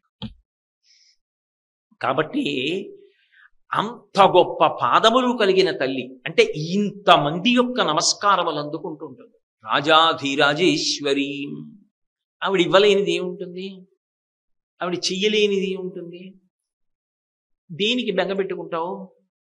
అందుకే శంకరులు సౌందర్యలహరి చేస్తూ ఒక మాట అంటారు, నఖైర్నాకస్త్రీణాం కరకమల సంకోచ శచిభిః తరుణాం దివ్యానాం హసతి యువతే చండిచరణౌ ఫలాని స్వశ్చేప్య కిసలయ కరాగ్రేణ దదత దరిద్రేభ్యో భద్రాం శ్రియమనిషమాదతౌ అంటాడు. దేవతా స్త్రీలైతే ఏదో ఆ స్వర్గలోకంలో ఉన్నటువంటి కల్పవృక్షాల దగ్గరికి వెళ్ళి వాటిని ప్రార్థన చేసి అవి పువ్వులు పూసి ఫలించి అనుగ్రహించే వరకు అక్కడ నించుంటారు. మాకు ఆ బెంగలేదు. మేము ఎక్కడ ఉన్నా, ఏ బాధలో ఉన్నా, ఏ కష్టంలో ఉన్నా ఒక్కసారమ్మా అని ఆమె పాదములను స్మరించామా చాలు అనుగ్రహించగలిగినటువంటి తల్లి. ఆమెని భక్తితో స్మరించినంత మాత్రాన అనుగ్రహిస్తుంది. ఆవిడికి ఏదో పేరు పెట్టి పిలవక్కర్లా అమ్మా. ఎందుకనంటే లోకంలో అమ్మకి అమ్మా అన్న పేరు కన్నా మీరు ఏ పేరు వాడినా తక్కువే. మీరు ఆలోచించండి. అమ్మ పెద్ద డాక్టర్ అనుకోండి, డాక్టర్ గారు అన్నాడు అనుకోండి కొడుకు, బుద్ధి ఉందా డాక్టర్ గారు ఏమిటి అమ్మ అనకుండా అంటాడు. కలెక్టర్ గారు అనుకోండి, మేడం గారు అన్నాడు అనుకోండి, బుర్ర ఉందా వాళ్ళంటే అన్నారు నువ్వేమిటి అమ్మ అంటాడు. బిడ్డడు అమ్మ ఎంత గొప్పదైనా అమ్మా అంటే చాలు పొంగిపోతుంది. అంతేకాని ఆవిడ ఎంత గొప్పదైనా ఆవిడ పదవిని పెట్టి పిలవక్కర్లేదు. ఆమె అంత గొప్పది అని తెలుసుకున్న నాడు నువ్వు ఎంత బాగా బతకాలో నీకు అర్థం. మీ అమ్మ అంత గొప్పదైతే ఆమె గౌరవం నువ్వు నిలబెట్టద్దు. అరే ఇటువంటి కొడుకే అని ఆ తల్లి బాధపడకుండా ప్రవర్తించవలసిన అవసరం ఉంటుందా? మిగిలినవి ఆవిడ చూసుకుంటుంది. ఆ ప్రవర్తన ఉంటే చాలుగా. ఆ నడవడి జాగ్రత్త స్మ. ధర్మిణి ధర్మవర్ధిని, ధర్మాన్ని విడిచిపెట్టుకో. అది రాజన్మత్త మరాళ మందగమనాం రాజీవ పత్రిక్షణాం రాజీవ ప్రభవాది దేవ మకుటై రాజత్పదాంభోరుహాం. అయితే రాజీవ ప్రభవాది దేవ మకుటై బ్రహ్మగారితో మొదలెట్టారు నమస్కారం చేసేవాళ్ళని. ఇంద్రుడితో మొదలెట్టకూడదు ఏంటి? ఇంద్రుడితో మొదలెట్టాలి. ఆ బ్రహ్మగారి గురించి చెప్పడానికి కారణం ఏమిటో తెలుసా? బ్రహ్మగారికి కూడా ఒకప్పుడు ఈ తలకాయలు ఉండేవి. సౌందర్య లహరిలోనే చెప్పారు ఆయన ఈ విషయాన్ని ఒక చోట. చతుర్భి సౌందర్యం అని. ఆయనకి 5 తలకాయలు ఉంటే ఓసారి పరమశివుడితో ఆయన ఏదో ధిక్కరించి మాట్లాడాడు. ఏమిటి అంటే సంఖ్యానీయమని చెప్పాడు. నీకు 5 తలకాయలు సజ్జోజాత అఘోర తత్పురుష మామదేవ ఈశానములని, నాకు 5 తలకాయలు, ఏమిటి తేడా? ఇద్దరికి 5 తలకాయలు, ఏమిటి గొప్ప అన్నాడు శివుణ్ణి. ఓహో అలాగా అని నకేభ్య సంత్రస్యన్ ప్రథమమథనా దంధకరిపోహో. ఓ నాకు 5 తలకాయలు నీకు 5 తలకాయలనా ఈ గర్వం అని ఓడి గిల్లిసండి. యుద్ధం చేసి ఓ తలకాయ తీసేస్తే రెండోది తీయడానికి టైం పడుతుంది అనొచ్చు. గిల్లి బారేసిన వాడు రెండోది గిల్లి, పైగా గిల్లడం అంటూ మొదలెడితే ఓసారి గిల్లి ఊరుకోరు, రెండో మాట గిల్లుతారు. అదో చీకాకైన విషయం. పువ్వులు గిల్లడం అన్న దొరలవాటు రానేయకూడదు. అది వచ్చింది అనుకోండి వాడు ఒక్క పువ్వు గిల్లి వదులుతాడా, ఇంకా అలా గిల్లుతూనే ఉంటాడు. ఈయన ఓడి గిల్లిశాడు, 4 అయ్యాయి. రేపు పొద్దున 4 ఉన్న వాడి దగ్గరికి వెళ్తాడేమో, ఇంకోటి గిల్లేస్తే ఒకటి ఉచితే చాలేని అది వెంటనే నోటి గిల్లేగానే 4 తలకాయలు తీసుకెళ్ళి ఏం చేశాడంటేట, అమ్మవారు 4 చేతులతో ఉంటుంది కదా, అందుకని అమ్మా నీకు నాకు అనుబంధం ఉంది, నేను పద్మంలోంచి పుట్టాను, నీ చేతులు పద్మాల్లా ఉంటాయి, అందుకని నీ చేతుల కింద నా తలకాయలు పెడుతున్నాను, ఇంకా మళ్ళీ గిల్లేయకుండా చూడండి 4 చేతుల కింద 4 తలకాయలు పెట్టేశాడు. శంకరుడు మళ్ళీ గిల్లేద్దామని చూసేట, అమ్మవారి చేతులు కనపడ్డాయి, సంతోషపడిపోయి ఊరుకున్నాడు. ఎలా గిల్లుతాడు? ఆవిడ చేతి కింద ఉంది తల, ఊరుకున్నాడు. అమ్మా నీ చేతుల కింద తలలు పెట్టబట్టి బ్రహ్మగారికి 4 అయినా మిగిలిన తలకాయలు. మరి ఆ 4 తలకాయలు మిగిలిన వాడు ఏం చేస్తాడు? రోజు 4 తలకాయలు కిరీటాలు తగి కాంతులు నీ పాదముల మీద పడేటట్టు దొల్లి దండాలు పెడుతుంటాడు. ప్రతిరోజు ఆ దొల్లు నమస్కారాలు పెట్టేవాడు అమ్మవారి దగ్గర ఎవరంటే ముందు బ్రహ్మగారే. ఎందుకంటే మరి ఆవిడ చేతుల కింద పెడితే కదా దక్కే ఆ తలకాయలు, అందుకు కదా. లేకపోతే 5 తలకాయలు ఉన్నవాడు 4 అయినవాడు 4 ఉన్నవాడు 1 అయిపోతాడు కూడా. నకేభ్య సంత్రస్సన్ ప్రథమమథనాదంధకరిపోహ. గిల్లేసిన వాడు గిల్లకుండా కాపాడాడంటే నీ చేతుల వైభవం. అందుకని ముందు సృష్టికర్త బ్రహ్మగారు చేస్తుంటాడు నమస్కారం. సృష్టికర్త అంటే పెద్ద ఆయన. నాకు సృష్టికర్త మా నాన్నగారు. మా నాన్నగారు ఎవరైనా వచ్చినప్పుడు అయ్యా అయ్యా రండి రండి రండి రండి అని గబగబా వంగి మా నాన్నగారు కాళ్ళకి నమస్కారం పెట్టారనుకోండి, నేనేం చేస్తాను? ఆయన పెట్టుకున్నాడు నేను చూపెడతానంటానా? మా నాన్నగారే వంగి నమస్కారం చేశారు అంటే ఆయన ఎవరో మహానుభావుడు, నేను పెట్టాలి. ఆయన ఎవరండి నాన్నగారు, ఎందుకు పెట్టారండి అని అడుగుతానా? నేను వెళ్ళి ముందు పెట్టేస్తాను. సృష్టికర్త అయినటువంటి చతుర్ముఖ బ్రహ్మగారే నీ కాళ్ళ మీద పడి దండం పెడుతున్నాడు అంటే మనందరం కూడా ఏం చేయాలి? పెట్టాలి. అది అనుగ్రహం. పెద్దవాళ్ళు చూపించిన మార్గంలో నువ్వు నడు అని అన్యాపదేశంగా చెప్పడం, అంత అనుగ్రహం. ఒక్కసారి అమ్మ అంటే చాలు. ప్రణిపాత ప్రసన్నాహి మైథిలీ జనకాత్మజ రమేషా పరిత్రాతం రక్షస్సో మహతో భయా. వాత్సల్యమునకు రాశీభూతం. అమ్మ అంటే చాలు పొంగిపోతుంది. ఈశానాం జగతోస్య వెంకటపతేర్ విష్ణోహ పరాం ప్రేయసీం తద్దక్షత్తల నిత్యమాసరసికాం తక్షాంతి సంవర్ధినీం పద్మాలంకృత పాణిపల్లవయుగాం పద్మాసనస్తాం శ్రియం వాత్సల్యాదిగుణోజ్వలాం భగవతీం వందే జగన్మాతరం. వాత్సల్యస్వరూపిణి. అందుకే వేదాంత దేశికులు దయాశతకము అని అమ్మవారిని దయాస్వరూపిణిగా శతకం చేశారు. అటువంటి తల్లి కనుక రాజీవ ప్రభవాది దేవమకుటై రాజత్పదాంభౌరుహాం రాజీవాయత పత్రమండిత కుచాం. ఆమె యొక్క స్తనముల మీద తామర పువ్వుల యొక్క పెద్ద పెద్ద రేకులు అలంకరింపబడి ఉంటాయి. అది అక్కడ వరకు చూడండి, దాని మీద వ్యాఖ్యానం అక్కర్లేదు. రాజాధిరాజేశ్వరి. ఆ తల్లి రాజాధిరాజేశ్వరి. మహారాజులు చక్రవర్తులు ఎవరైనా సరే ఆమె అనుగ్రహము చేత మాత్రమే ఆ పదవిని పొందారు. ఆమె అనుగ్రహము కాని పక్కకి వెళ్ళిపోయిందా ఇక నిలబడ్డానికి అవకాశం ఉంది. అంత గొప్ప ఈక్షణ శక్తి, అనుగ్రహించగలిగినటువంటి శక్తి కలిగినటువంటి ఓ అమ్మా, ఇటువంటి తల్లివి, ఇంత గొప్ప తల్లివి, కోరి కోరి నువ్వు శ్రీశైల పర్వతం మీద కూర్చున్నావు. ఏం అదృష్టం అమ్మా! ఇటువంటి నిన్ను చూడాలన్న ఉత్సాహం నాకుండదా? రాజాధిరాజేశ్వరివి కదా. విచిత్రం ఏంటంటే శ్రీశైల క్షేత్రంలోనే రాజరాజేశ్వరుడు అన్న పేరుతో శివుడు ఉన్నాడు. అక్కడ ఉన్న ఉపాలయాల్లో అయ్యవారి ముందు త్రిఫల వృక్షము అని ఉంటుంది, దాని ఎదురుగుండా ఉంటుంది రాజరాజేశ్వర. రాజరాజేశ్వరి ఆవిడ. రాజరాజేశ్వరి అంటే ఎంత గొప్ప చక్రవర్తులు కానివ్వండి, వాళ్ళకి కూడా ఈశ్వరి ఆమెయే. ఆమె ఇవ్వాలనుకుందా? ఎందుకు ఇచ్చావమ్మా వాళ్ళకి అని అడిగే అధికారం ఎవరికి లేదు. ఒకటి పాపమును తీసేసిందా? ఎలా తీసేసావమ్మా అని అడిగే అధికారం లేదు. ఆవిడ ఇవ్వాలనుకుందా కవన శక్తి, సరస్వతీ స్వరూపంగా అలా ఇచ్చేస్తుంది. ఆవిడే అన్నీ. ఆవిడ కానిది ఉండదు. బట్ట మార్చుకుంటుంది అంతే, నిజానికి మార్చుకోవాలని కూడా లేదు. ఓ తెల్లడి బట్ట కట్టు కూర్చుంది అనుకోండి, ఆవిడే సరస్వతి. అందుకే ముఖశంకర్లు విమలపటి కమలకుటి పుస్తక రుద్రాక్షస్త హస్తపుటి కామాక్షి పక్ష్మలాక్షి కలిత విపంచి విభాసి వైరించి. విరించి భార్య, వైరించి. సరస్వతీ స్వరూపంగా గొప్ప అనుగ్రహాన్ని, అటువంటి వాగ్ధాటిని, శరజ్యోత్సన శుద్ధాం శశియుత జటాజూటమకుటాం వరత్రాసత్రాణ స్ఫటిక గుటికా పుస్తకరాం సకుర్ణత్వా నత్వా కథమివ సతాం సన్నిదదతే మధుక్షీరద్రాక్షా మధురి మధురీణా పండితయ. ఏదో మాట్లాడడం అంటే ఉబుసుపోని ప్రసంగం కాదు. మధుక్షీరద్రాక్ష. మధు అంటే తేనె. వేడి చేస్తే చలవ చేస్తుంది, చలవ చేస్తే వేడి చేస్తుంది. ఆఖరికి ఆ తేనెకి అమ్మమ్మకి కూడా గొప్ప అనుబంధం. ఎందుకని అంటే ఆడపిల్ల పురుటికి వచ్చినప్పుడు మొట్టమొదటి తల్లి దగ్గరికి కదువు వస్తుంది. ఆ పసిపిల్లలు కొద్దిగా చిన్న ప్రాయం రాగానే తెల్లవారుజామున లేచి ఆడతారు. ఏమో ఆ దైవశక్తి. వాళ్ళు ఆ దీపం వంక చూసి, ఆ చిన్న దీపం వంక చూసి కాళ్ళు చేతులు ఇచ్చి పకపక నవ్వుతూ, ఆ బోసి నవ్వులు నవ్వుతూ ఆ దీపం చూసి ఆడుకుంటుంటే వాళ్ళకి ఎలా తెలుస్తుందో తెలియదు. అమ్మమ్మ తేనె పెట్టే సమయం అయింది, తెల్లవారుతోంది, అమ్మమ్మ తేనె పెడుతుందని. అమ్మమ్మ చెయ్యి కడుక్కుని వచ్చి ఆ తేనె సీసాలో వేలు ముంచి ఇలా నోట్లో రాసేటప్పటికి దాన్ని చప్పరించి ఇంకా పెట్టి అన్నట్టుగా అమ్మమ్మ వంక చూస్తారు. కొంచెం నోరు వచ్చింది అనుకోండి, ఏదో పెద్ద విప్లవం చేస్తారంటే అమ్మమ్మ తేనె, అమ్మమ్మ తేనె అంటూ వచ్చి నించుంటారు.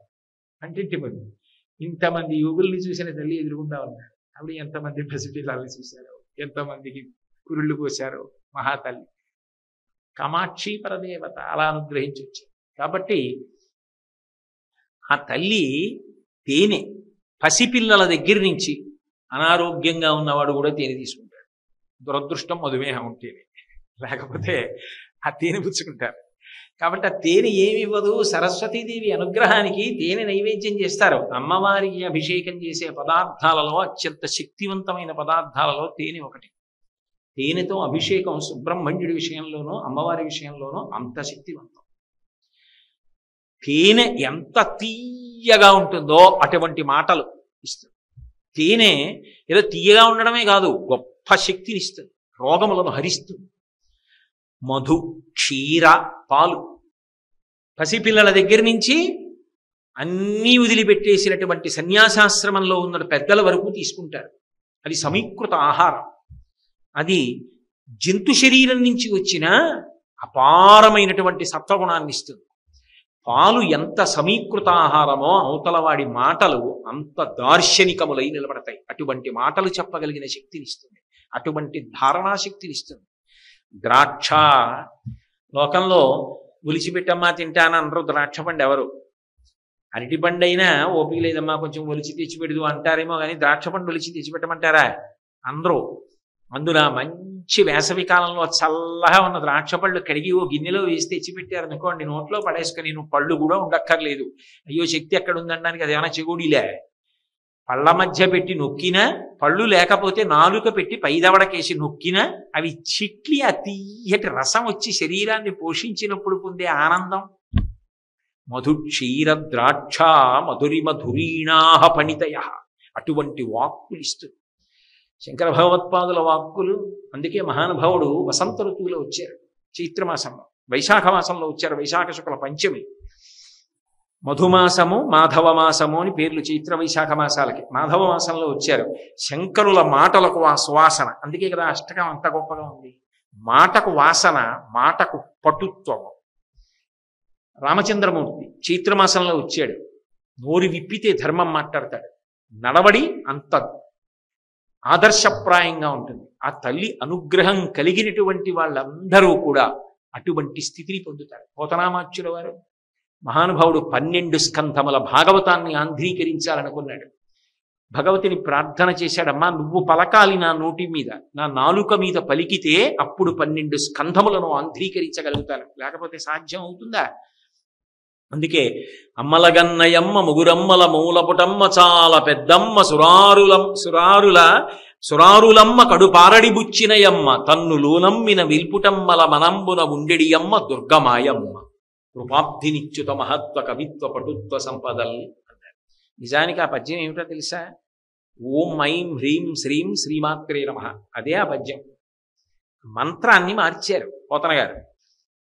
అమ్మలగన్నయమ్మ ముగురమ్మల మూలపుటమ్మ చాలా పెద్దమ్మ సురారులమ్మ కడుపారడి బుచ్చినయమ్మ తన్ను లోనమ్మిన వేల్పుటమ్మల మనంబున ఉండెడియమ్మ శ్రీమాత్రే నమః. నీ మాటలు మాట అయింది. తన్ను లోనమ్మిన వేల్పుటమ్మల మనంబున ఉండెడియమ్మ దుర్గమాయమ్మ కృపాబ్ధినిచ్చుట మహత్వ. మహత్వ అంటే ఓం, కవిత్వ ఐం, బీజాక్షరాలు వాటికి. కవి పటుత్వ హ్రీం, లక్ష్మీ సంపన్నత శ్రీం. అందుకే పటుత్వ కవిత్వ మహత్వ సంపదల్. సంపదల్ అంటే శ్రీం, లక్ష్మీ కటాక్షం. ఓం ఐం హ్రీం శ్రీం అమ్మలగన్నయమ్మ ముగురమ్మల మూలపుటమ్మ చాలా పెద్దమ్మ సురారులమ్మ కడుపారడి బుచ్చినయమ్మ తన్ను లోనమ్మిన వెల్పుటమ్మల మనంబున ఉండెడియమ్మ దుర్గమాయమ్మ శ్రీమాత్రే నమః. ఓం ఐం హ్రీం శ్రీం శ్రీమాత్రే నమః పోతన గారి పద్యం, ప్రార్థనా పద్యం. ఇచ్చేసిందంతే శక్తి. 12 స్కంధములను ఆంధ్రీకరించారు. సంస్కృత భాగవతం పారాయణ చేస్తే ఎంత శక్తో తెలుగు భాగవతం పారాయణ చేస్తే అంతే శక్తి. అలా ఎలా ఇవ్వగలదండి? ఆ మాట అన్వయం అవ్వదు, ఆవిడ ఇచ్చేస్తుంది అంతే. ఎందుకు ఇవ్వగలదు? రాజాధీరాజేశ్వరీం శ్రీశైలస్థలవాసినీం భగవతీం శ్రీమాతరం భావయే. ఆ తల్లిని ఒకసారి చూడాలనుందా? శ్రీశైలం వెళ్ళు అన్నారా శంకరాచార్యులు గారు? శ్రీశైలంలో వచ్చి వెలిసి ఉన్నటువంటి తల్లిని ఒక్కసారి చూసి మనసులో తదనంతరం ఎప్పుడూ భావన చేస్తూ ఆ తల్లిని తలుచుకుంటూ ఈ అష్టకం చదువుకుంటూ. కొద్దిగా నేను పెద్దగా విషయం తెలియనివ్వండి కాబట్టి చెప్పాను. మీ వంటి పెద్దలు ఒక పెద్ద నెగడు దగ్గరికి వెళ్ళి కర్రతో పొడిస్తే పైకి నిరుసులు ఎలా లేస్తాయో అలా ఒక్కొక్క మాట చదువుకుంటుంటే భావనలు అలా విస్తరిస్తుంటాయి.